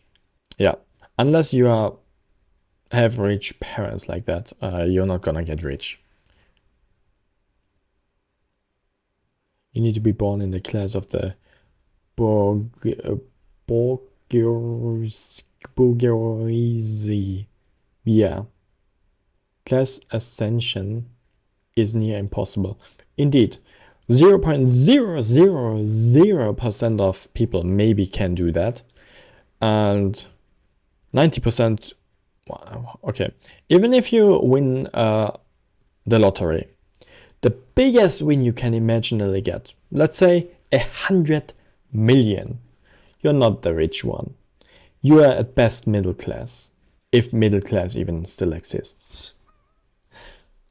They don't see that as the role of the stock market or the state. The state is there to provide, as it said, common prosperity. The thing about China, they tell us what they're going to do. They told us 2 years ago that they were going to deflate the bubble in the housing market, not in the market, but in the developers. But we kept on buying the stocks in the developers. We kept on buying their overseas debt, and then we turned around and said, how's China done this to us? It needs to support this sector. And we know it works in the West. The politicians say, okay, yeah, we'll put lots of public money in to bail out the follies of the private investor. But in China, they basically said, well, we told you this was going to go. You're down 95%, sorry, but it's not that we're doing it deliberately against you, but we were just, we told you what our priorities are. So I think there is value in China, but I think we have to understand that they're not following our script. And I think that's where we've been missing, I think. And their growth is coming from other places. And they're going to grow their financial sector as a pension and a saving system, not a speculation and effectively selling it off to overseas investors like other emerging markets have been forced to do system. It's always funny watching. Imagine. I mean, I am now 25 years old. In my whole life, in the probably 10 years of working that I have, I made not even 1 million, not even 500,000, probably not even 250,000 in 10 years. Give me another 50 years to get to maybe 1 million. How much do I pay for rent in 60 years? China says, okay, we will make housing cheaper. Then capitalists invest in housing in China and get mad that their investments lose value. That would be so funny. You should calculate how long you'll have to work to get as rich as Musk. Yep, I'm not gonna do that. If my payment increases 2% each year, which is great, 2% more payment each year, and I work continuously, I would probably work a few thousand years until I get as rich as Mark is right now. Elon, sorry. As until I get as rich as Elon is right now. That would take probably thousands of years. I didn't do the calculations, but I'm confident it's longer. These interviews with Western financial analysts because they are coming so close to acknowledging that China is socialist. And I don't even consider paying rent and anything else. Rent, food, the occasional vacation. This myth that China restored capitalism under Deng Xiaoping is nonsense, and he's all but saying it in words there. There are so many examples of clips like these. I'm going to show another clip here, which is from Bloomberg, and you can hear another financial analyst complaining that the socialist government in China does not care about the stock market at the end of the day. Have they even begun to make the shift toward a more Western market society from what we knew 20 years ago? No, not even close. And they're actually on a treadmill walking backwards. I'm going to say something that's going to surprise you guys and probably everyone else. They don't think they're doing that bad a job. And here's why I say this. They don't really care about the stock market. Wall Street cares about the stock market, so they write a lot of notes about how important the stock market is, but Xi Jinping doesn't care about the stock market. When you look at the economy, they used to prioritize high levels of growth. They're not doing that anymore. They're worried about national security priorities like, creating a chip ecosystem, domestic chip ecosystem, finding ways around the US dollar payment system in the future. That's what keeps them up at night. What they have to make sure they don't do is have too precipitous a sudden fall off in any of these areas of the economy that creates a doom loop of confidence that gets them into trouble. But significantly slowing growth, significantly slowing stock market, none of these things are priority ones for them anymore. Like I said, the party thinks it's doing a good job. It thinks it's steering. It's 860 years to make 50 billion yearly. If you make 2,000 monthly right now. How much does Elon Musk have? 50 billion? Or does he have more? And increase 2% each year. Musk is going towards a trillion. I get a 50 billion. I need 860 years to make 50 billion yearly. Yup. Crazy. Okay, and I was not that wrong. So if I make 50 billion yearly, I still need 220, yeah, probably 10 lifetimes. 10 lifetimes. It's nothing. It's nothing. I mean, easy. Being rich in a capitalist state would be so much easier with an exponential increase, indeed. Bring it towards a healthier course going forward, even though foreign investors aren't very happy right now. What's funny is you can see in these videos that some Western financial analysts, they get angry at the Chinese government. They're like, we don't understand why the Chinese government isn't like the capitalist US government that only cares about inflating the Yeah, that's their own fault. They should do their research. market bubble. It's not their problem that they give China some money. But the next clip I'm going to show here is from an analyst who actually understands the Chinese economy much better. His name is Louis Vincent Gave, and he is the CEO of a financial services company based in Hong Kong, which is called Gavikel, and they do financial research. Why does his name sound Spanish and he's from where? Gave, and he is the Chinese economy much better. His name is Louis Vincent Gave, Louis Vincent Gave. Whatever. and he is the CEO of a financial services company based in Hong Kong, which is called Gavikel, and they do financial research on the Chinese economy. And here in this clip, he explains how we cannot understand the Chinese economy through the lens of the US capitalist economy. And he points out that yes, the US financial markets are doing very well. The stock market is booming. The US dollar is very strong. But meanwhile, the US economy is not strong. It relies on massive government deficits, Yeah, government founding of companies. I guess that's a big thing in socialism, but in capitalism, that's backwards. poverty is No? horrible, homelessness is horrific, healthcare is more and more unaffordable. And it's also kind of, I mean, in whatever. And meanwhile, the Chinese government is actually dedicated to growing the real economy and raising people's living standards, not inflating the stock market bubble. Here is a very interesting clip. And again, keep in mind, these clips that I'm showing are from people who work in the financial services industry. These are people who worked at major banks. They are not socialist activists, but some of them, like Gav, have worked in Chinese markets for decades and understand the system much better. Might understand better soon. I'm thinking of moving to China at this point. Okay. Also, he's looking into my soul with his blue eyes. Did he use a filter that his eyes always look into the camera? Look, there's so many different ways you could say winning. I would say starting off, providing better life outcomes for your citizens, right? That should be number one. So perhaps the first hurdle should be to not have a falling life expectancy and not have a life expectancy that's at a 30-year low, Yeah. which is where the US is today. I wish I could live for a few hundred years.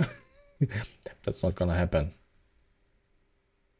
Even 100 is probably unimaginably. Turns out, if your workers have a better life, they will work more. What? Impossible. They will only work the minimal possible thing because they are Oh no, they are not miserable anymore. Oh shit, you might be right anyway. After all, I mean, not anyway. I mean, after all, that is not surprising at all To not have a to someone like me. rising infant mortality rate instead of have a falling infant mortality rate. Perhaps winning is not having 1.5% of your population in prisons. I mean, lots of different ways. Did he pull the 1.5% out of his ass? But, sorry for that language. Are 1.5% of Americans in prison? Imprisoned? Perhaps it's not having a Gini coefficient that is increasingly looking like an emerging market Gini coefficient. So I think part of the reason people latch on to the idea that the U.S. is struggling is because they don't rate what the country. It's actually 0.7%, but still way too high. After this video, I still want to watch the 12-minute video about life in China and prices, honestly. This video still goes on for 18 minutes. Stream is already over, technically. Is doing on what the stock market is doing, but on what they see with their own eyes, with homeless crisis in major U.S. populations, with rising crime, with all these social factors that seem to show a society that Happy? feels rather sick, right? I mean, the U.S.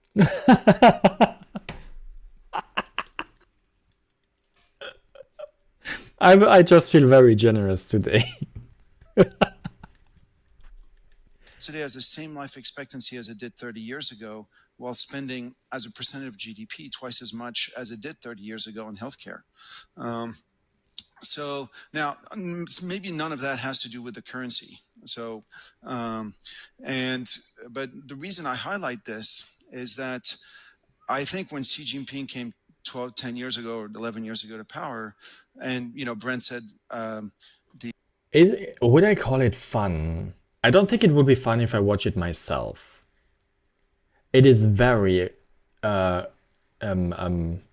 informating, educational. That is the word what I was looking for. Very educational. I learn a lot. I open my mind to new ideas. Yes, I do enjoy the stream today. You can always help me and educate myself. Thank you. Thank you. I do enjoy the stream today. Don't worry. The stock market is down. So let's go a little bit back. Right? I mean, the U.S. today has the same life expectancy as it did 30 years ago, while spending as a percent of GDP twice as much as it did 30 years ago in healthcare. American healthcare is a joke by itself. Okay? Let's at least admit to that. American healthcare is a joke. It's not even a funny joke. It's a joke that sits at under a desk. No, I don't have a good comparison for that. It's just insane, American healthcare. Okay. Don't talk about American healthcare. I get a stroke if you do, and I don't want to pay $200,000 just to get to the hospital. Twice as much as it did 30 years ago in healthcare. So now maybe none of that has to do with the currency. So, but the reason I highlight this is that I think when Xi Jinping came 10 years ago or 11 years ago to power, and Brent said the stock market is down 30% since then. I don't think Xi Jinping cares where the stock market is. Like I really don't. Xi Jinping is the name of the current Chinese. How do I call that? Leader? Chef? Boss? Political figure? I think in his long list of things he wanted to get better, it's not that the stock market was at the bottom of the list. It wasn't even on the list. I think what was on the list was moving more of China's trade to renminbi and to reduce the dependency of its economy on the dollar. Which it has been doing rapidly. And, this does take sacrifices. And if it means sacrificing the stock market again, Xi Jinping doesn't care for a very simple reason. And that is that while in the US, 70% of people own stock directly or indirectly, in China... 70% own stocks in America. General, okay. General Secretary of the Communist Party. Okay, is the official term. Is there not a shorter term that is easier to say? GSOTCP? No, that also sounds stupid. President. No, let's say president. It's between 10 and 12% of people who own stocks. Of China. And it's mostly the very rich. So if it goes down, it's like, who cares? It doesn't have the sort of social impact it has in the US. Not only that, but most companies in China don't fund their growth through the stock market.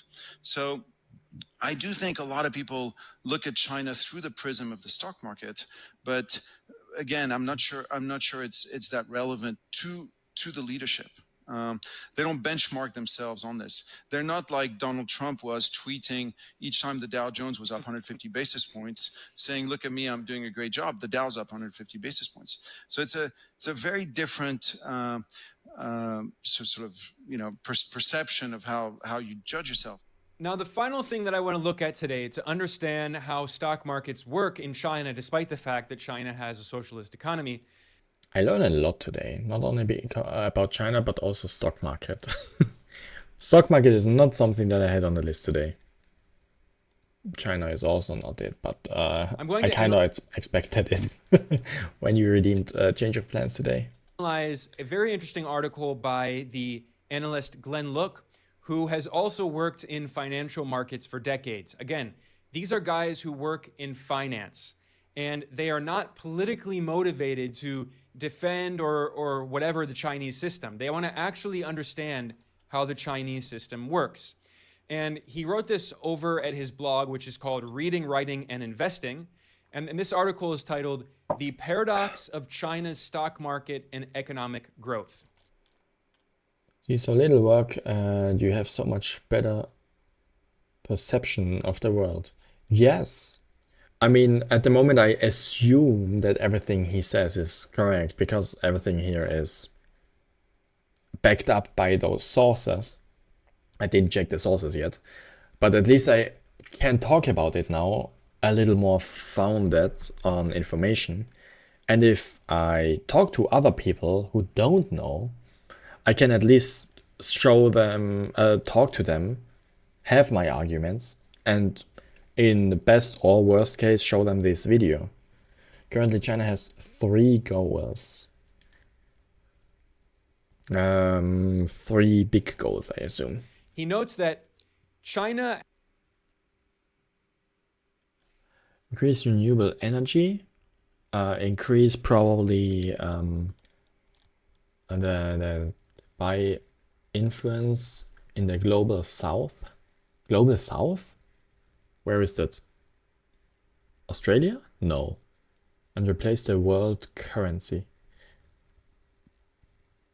What kind of currency do they have in China? Africa and South America. What about Australia? Chinese yuan. I'll be honest, I never heard about that currency before. Interesting though. Very interesting. He notes that China isn't the strongest currency one? Okay, I need to check that out. What's the strongest currency at the moment? What? Strong currency is the Kuwaiti dinar. What the heck? Followed by huh?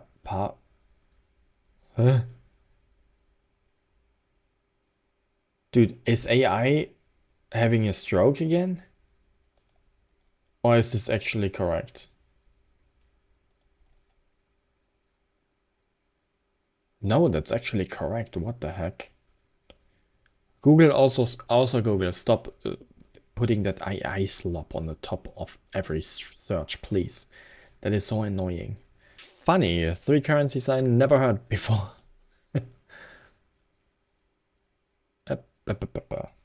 Holy shit, what? Global trade dominance.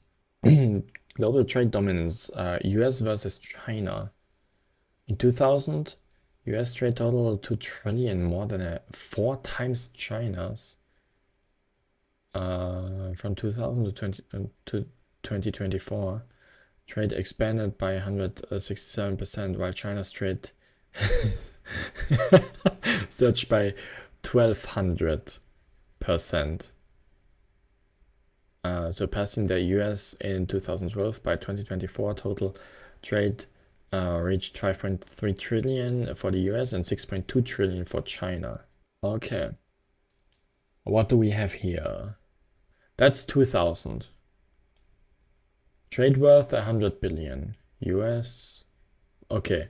China a little bit.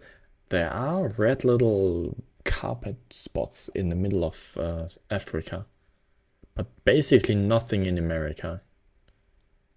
And here, that everything in the south except for that, whatever that is, and the 2 little spots here. Oh my gosh. And this is the capital West resisting. True, wait a second. America and West Europe and Central Europe is completely resisting. The rest of the world is on China's side. Except for US and states that are highly influenced by the US. And west of Europe, which I assume is also strongly influenced by the US. Global trade dominance. Is it just because China is far away from us? No. Yeah, China is kind of far away from Europe. China is kind of far away from Europe, but not too far away from America. They only need to go over one ocean. But America is completely capitalist, so that's not really a surprise. The rest of the world is open for them though. Europe probably the most difficult to reach, because they have to fly over here and cannot take the boats and ships and whatnot. Huh. Where is Hong Kong, by the way? Don't they? They still have the really big trade dominance towards Hong Kong? Isn't Hong Kong trying to be away from China? Now I don't understand that situation anymore. Maybe that's more complicated than I can grasp at the moment. Wait a second, let me... I missed reading chat for a second there. This is the capitalist West resisting. Israel, as I said, China is the future. Xi once said, "We do not seek to rule the world. We seek to free it from those who do." Now is the capitalists working together? I think like 2017 or something, China won in Germany, though too. Hong Kong is still part of China. Most of the world is capitalist. Still works with them. Why would Hong Kong not? Yeah, there's some truth in that. I mean, you're right. Why would Hong Kong not? I thought if they try to get rid of not away from China, but if they try to get, you know, free Hong Kong, blah blah blah. I thought they go all the way if they do anything, whatever. China has seen impressive growth in manufacturing in sectors like electric vehicles, but the market capitalizations of big Chinese companies are dwarfed by Tesla. Of course, Tesla is an example of one of these companies that has a massively inflated stock market capitalization because, again, the US government has inflated stock market value for decades, and the Federal Reserve printed trillions of dollars with quantitative easing after the 2008 financial crisis. Total assets, less eliminations from consolidation. What the heck happened here? COVID? No. Why would... I thought the stock market, pretty much everything in the stock market got down. Fred. I thought that pretty much everything in the stock market got down instead of up to what in COVID. Or is it China? Billions of US dollars. Okay, what is he talking about? Capitalization, because again, the US government has inflated stock market value for decades, and the Federal Reserve printed trillions of dollars with quantitative easing after the 2008 financial crisis. Oh, is this printed money And in circulation? a lot of that liquidity went into pumping up the stock market, and especially tech stocks like Tesla. But continuing in this article, Glenn Look pointed out that China cares much more about GDP than market capitalization. In sharp contrast to Americans, Beijing just does not seem to care that much about equity market valuations, but does seem to care a lot about domestic growth and economic development. And those things are not the same. The stock market is not the same thing as the economy, as the real economy that provides tangible goods for people that they need to make their lives better, and not simply financial services in the fictitious financialized economy. Glenn Look, who is an American investor of Chinese descent, he pointed out that in the US, many, if not most of us, grew up equating the stock market with the health of the underlying economy. But in China, the situation is different. He acknowledged that in an economy, there is a contradiction between labor and capital. And it's funny because if you read this, it sounds like a Marxist wrote it. But again, this is not a Marxist. This is an investor who works in financial markets. But he acknowledged that in society, a balance must be struck in how economic gains are split between labor and capital, that is, profits on capital investment.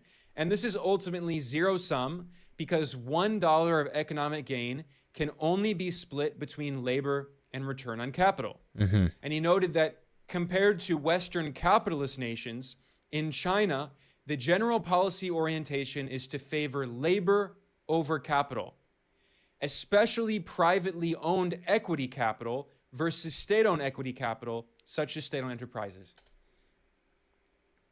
Understood. What does labor mean in this context? Is it okay? Capital is the money that you have, or that the money that is the money of the thing that you own are worth. That's capital. Labor is the amount of work you do, I guess. I would okay. So today we went from is Germany capitalist to this. Yeah. What does that mean? Quite a big jump, I think. That for the Chinese government, it is much more concerned about increasing income of workers and increasing revenue and return to state-owned enterprises. And ultimately, the government is... When you ask me that, I wondered what you think I am doing all of this for. You asked me that, I wondered what you think you're doing. When I ask you what? So, oh, when I asked you, is Germany capitalist? Okay. Germany was a socialist, all problems would be solved. That's true. That's true. not Many problems. Communist would be better.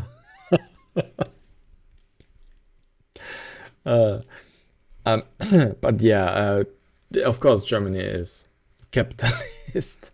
That's no question anymore. That's just a fact. concerned about corporate private profits. And he notes that in China, you can see this in how so many of Chinese policies favor labor, especially low-income labor. For instance, the Chinese government has always maintained an exchange rate that makes sure that the yuan, the renminbi, is not overvalued, which helps to provide more industrial manufacturing jobs, which tend to be much better jobs for people. Because what happens is that when a currency is overvalued, the economy tends to financialize and deindustrialize. This is exactly what happened in the US in the neoliberal era. It's what also happened in Japan in the 1980s after the US imposed the Plaza Accord on Japan in 1985, which significantly overvalued the yen against the dollar, which led to the famous bubble economy, a huge asset price bubble in the Japanese economy in the 1980s, which burst in the early 1990s. Yeah. And Japan has been in economic stagnation in the decades since, what are known as Yep. That's why the yen is so weak at the moment and still goes weaker and weaker. That's why vacation in Japan is actually kind of cheap. the lost decades. And a big reason for that was because the yen was overvalued, which hurt Japanese manufacturing and manufacturing workers. Meanwhile, Glenn Look pointed out that in China, the government has maintained a labor-intensive manufacturing model, which supports industrialization, not financialization, which helps working class blue-collar workers, not white-collar workers who are working on Wall Street in banks, in marketing, in the financial sector. And furthermore, he notes that the Chinese government has maintained policies of stimulus, especially after the North Atlantic financial crisis of 2008-2009. It was not a crisis in China, which continued growing rapidly, but the Chinese government implemented a big stimulus, and a lot of that stimulus spending went into infrastructure and manufacturing and Okay, I thought I hear something, but it was nothing. Sorry. rapidly, but the Chinese government implemented a big stimulus, and a lot of that stimulus spending went into infrastructure and manufacturing and construction, which again benefited blue-collar workers in China. I don't. What is blue collar? What is blue collar workers? I don't. Banks, in marketing, in the financial sector. And furthermore, he notes that the Chinese government has maintained policies of stimulus, especially after the Blue collar is normal worker. White collar is, for example, manager. Okay. North Atlantic financial crisis of 2008-2009. It was not a crisis in China, which continued growing rapidly, but the Chinese government implemented a big stimulus, and a lot of that stimulus spending went into infrastructure and manufacturing and construction, which again benefited blue-collar workers in China. Okay. Meanwhile, So normal worker are like construction worker or are in some sort of industry that actually creates something. And white collar would be like organization. I am a blue collar worker because I make bread and cake and donut and muffin and other stuff. I'm blue. Dabba-dee dabba-die. this investor pointed out that China has notably cracked down on some areas of the private sector like internet and finance. Yeah, my boss is white. He only is in meetings and does digital stuff. Wait a second. I know a programmer who actually does websites is probably also blue. But my boss is white because he only organizes what we blues are doing. While encouraging others like manufacturing. So clearly, back down on some areas of the private sector. My boss is white. No, I actually like my boss. He's kind of a chill dude. Like internet and finance, while encouraging others like manufacturing. So clearly, the Chinese government, the Communist Party of He still probably earns twice my wage, and that is something I do not like. China has a policy of encouraging growth in the real economy, which employs workers in good manufacturing jobs, while cracking down on the fictitious sector based on financial speculation and big bubbles in the service sector that are not in the real economy. In this article, Glenn Look pointed out as well that state-owned enterprises play a disproportionate role in industrial sectors in China that are by nature capital intensive, and they are by far the biggest users of debt, and they get that debt from the state-owned banks in China, and therefore households and private. I always wonder how much of bosses being nice is genuine and how much is, yeah, I'm nice because I want you to like me, so you don't complain. I mean, I do kind of understand the boss's perspective, and maybe I'm completely I'm completely brainwashed in that sense. But I think a boss has to be nice for the workers to do stuff. But I also think the boss needs to be strict so the workers also do their work. Fortunately, I am a good worker. I do my work well and I do it fast and I do it without much complaint. Also because I was trained that way. I don't complain. I just do my work. And after my working hours, I'm home. No minute longer, no minute shorter. Usually.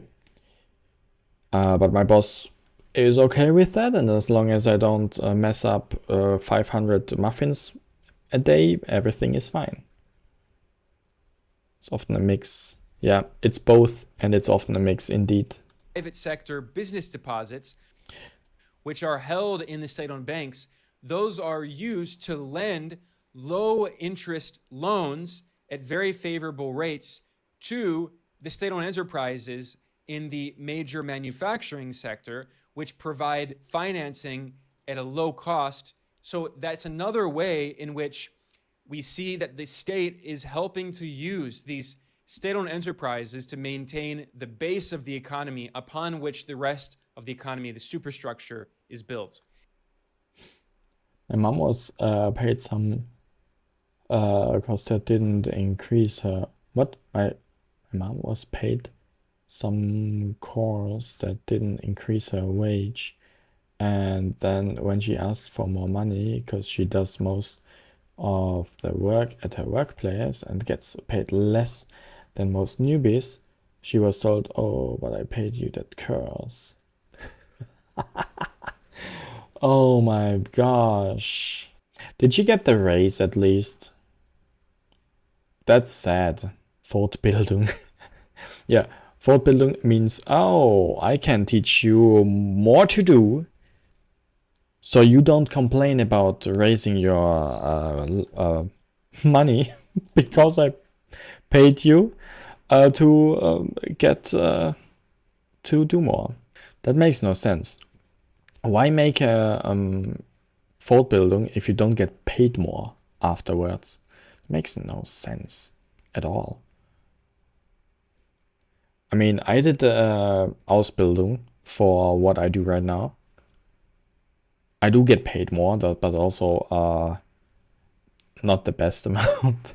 Her boss can't even fire her because she is one of the 3 from 10 people that do all the work, and without her it would crash.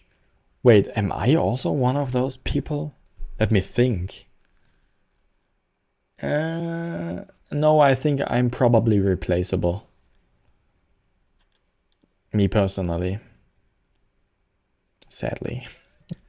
I wish I would be. And finally, Glenn Look summarized this article saying that a consistent theme in Beijing's economic policymaking is to prevent rent-seeking behavior by capitalists, especially those who have accumulated large amounts of capital.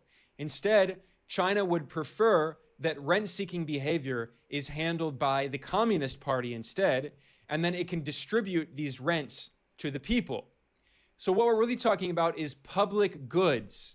Instead of allowing big private corporations to establish monopolies in banking, in utilities.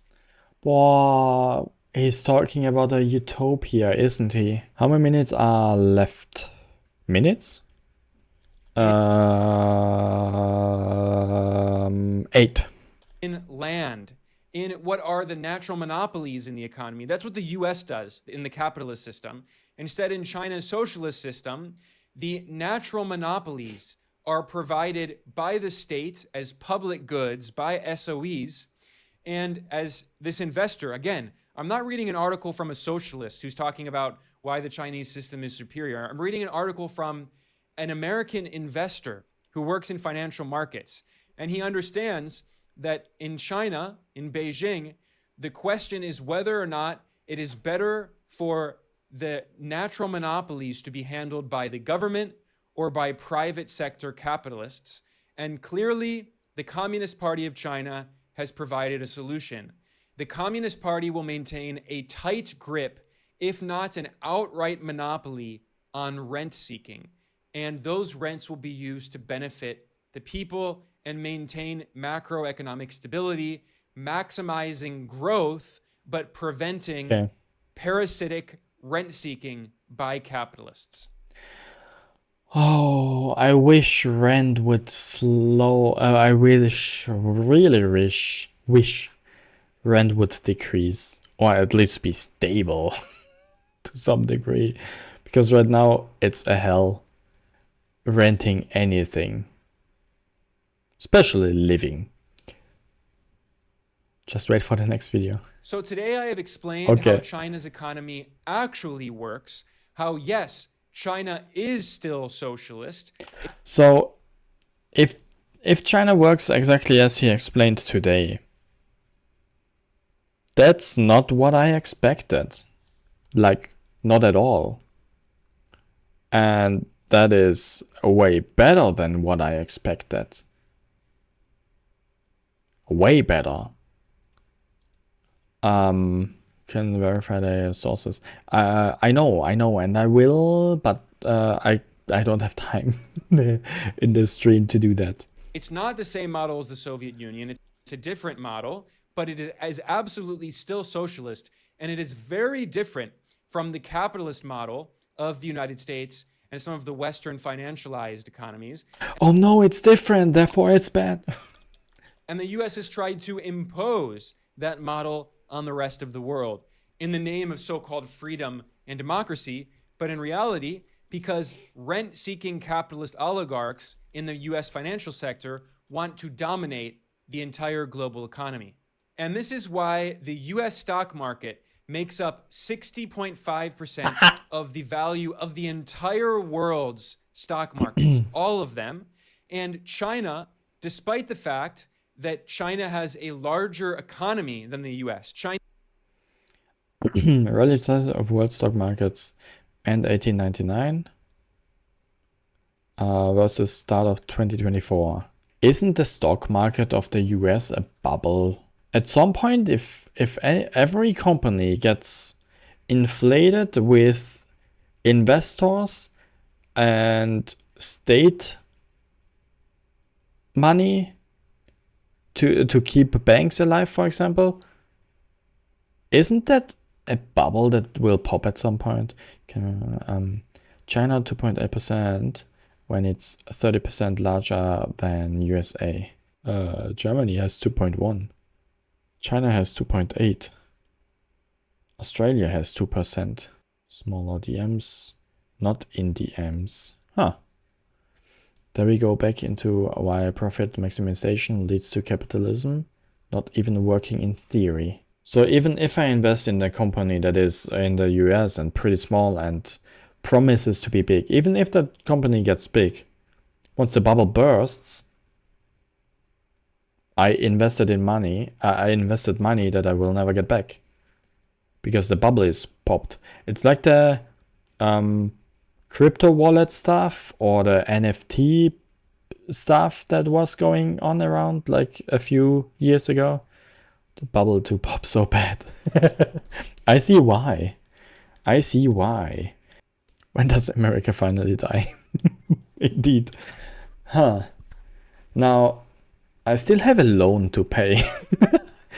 As soon as I paid it, the bubble can pop. Though, does the euro get affected when the American stock market stuff bubble pops? Probably, right?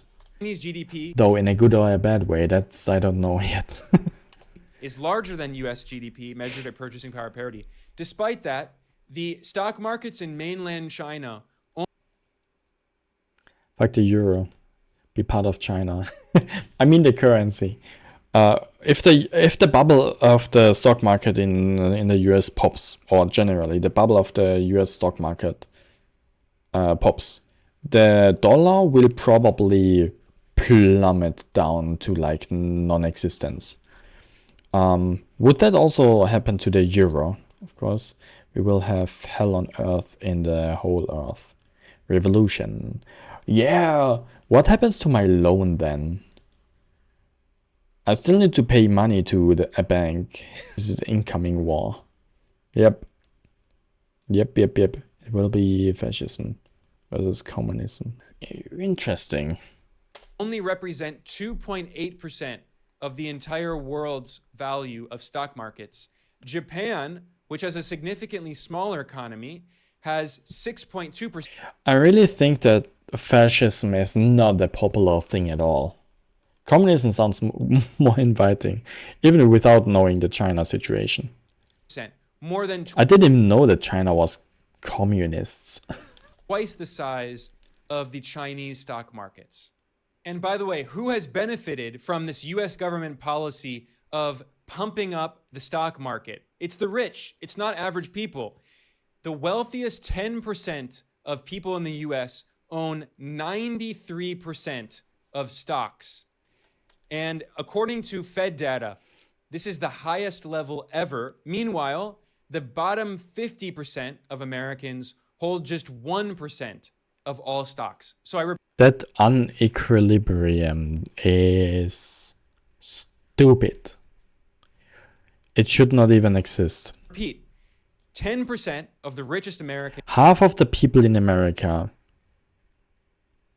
own about 1% of everything. That is 100th of them. If every one of them owns 50 times, if every single one, if every second person in America owns 50 times the amount that they own, it would be fair for those 50% of people. Have 93% of stocks. 50%, the bottom half of Americans, hold 1% assuming that the rich also get thrown off to that of stocks. And by the way, it's not just rich people in the US who own US stocks. In fact, about 40% of the US stock market is held by foreign investors. Many of those are foreign capitalist oligarchs. So US government policy for decades has been to inflate the bubble of the stock market to enrich capitalist oligarchs in the US and around the world at the expense of average working people who have seen their wages stagnate and have to spend more and more money on basic services like healthcare and education and childcare. In China, meanwhile, yes, there are some billionaires, but they actually have been losing a lot of wealth in recent years because the government has been trying to encourage more and more equality in an idea what it refers to as common prosperity, trying to reduce wealth inequality. They can do that? Imagine the news in Germany. Rich people getting less rich.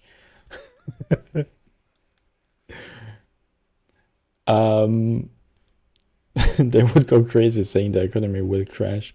True. In China, they say that's a good thing. I wonder what those few rich people in China say about that, though. Do they like this change? I assume they don't. But who knows, maybe they are, like, they have the socialist mindset, like China. Isn't that what they already do? Isn't, like, Germany completely pumping money into the coal industry just because to sustain it?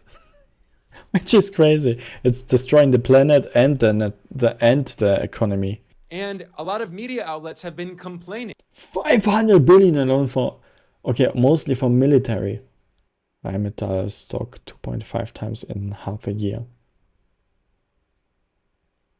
I'm just gonna assume Rheinmetall is a company.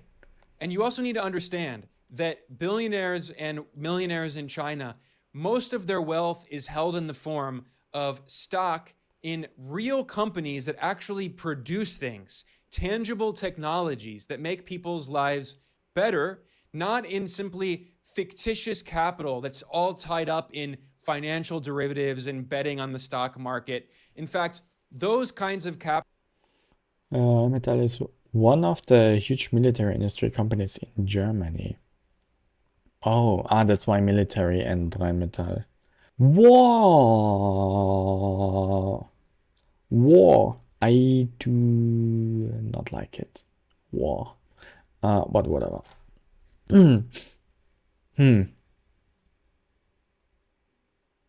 Yeah, it's a waste of money. Burn it down or something. capitalists. I think the money is is better spent burning down, like instead of investing it into Rheinmetall. We have to defend ourselves from China. Sorry. I think we have to defend ourselves from America. That's the thing. People like Jack Ma, they have faced consequences from Chinese authorities, often for violating the law, engaging in corrupt practices, and also for trying to challenge the state-owned banks and trying to create private financing. The government does not tolerate that. If you actually are going to create a company that produces things like electric vehicles, that produces things like technology that people want to actually... Most communists, if you ask them if they become a dictator today, they say they'd declare war to America.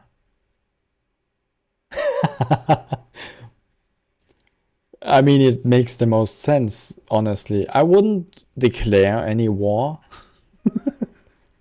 actually improve their life, then China will allow you to grow that company, to become prosperous, to become rich, but your wealth is held in the form of those assets. But if you engage in risky behavior, like Evergrande did, and you take on way too much debt, if you, like Jack Ma, try to create private financing that can get poor people trapped in debt, or if you try to encourage inequality in things like education by creating private tutoring companies, which... There are so many private schools in America. I think I talked about it today already. It's crazy how many Americans are taught in a private school, which makes no sense. I think public schools are way better. means that poor families won't be able to get access to as good education as wealthy families. Yeah, because private school is always good education, and not ever is private school biased or part of a cult or something. Then the government will not tolerate that. And those are some of the sectors in recent years where the Communist Party has cracked down in order to encourage more equality in education and to prevent private finance from challenging the state-owned banks. For China, the stock market is not that important. It is simply a tool that some companies can use to try to raise additional funding to invest in the real economy. And even if private school is not biased and in a cult or whatever, yeah, it is unequal to other people's education system. In producing tangible products for people to improve their lives. It's not about pumping up the wealth. Dude, I heard about the stock market like from 20 to now. That is almost half an hour of pure video about stock market and Chinese stock market. Of capitalist oligarchs like it is in the US. And that's why the US government has been dedicated to pumping up this bubble and making the rich richer and richer, while average working people in the US... What the heck is that? Okay. Total returns in local currency since the bull market began in March 2009 to April 2019. Returns in local currency? What does it mean? So that's price inflation versus real economy inflation. Real economy prices. Oh. Commodities. US normal GDP. Please repeat. Is additional funding to invest in the real economy, in producing tangible products for people to improve their lives. It's not about pumping up the wealth of capitalist oligarchs like it is in the US.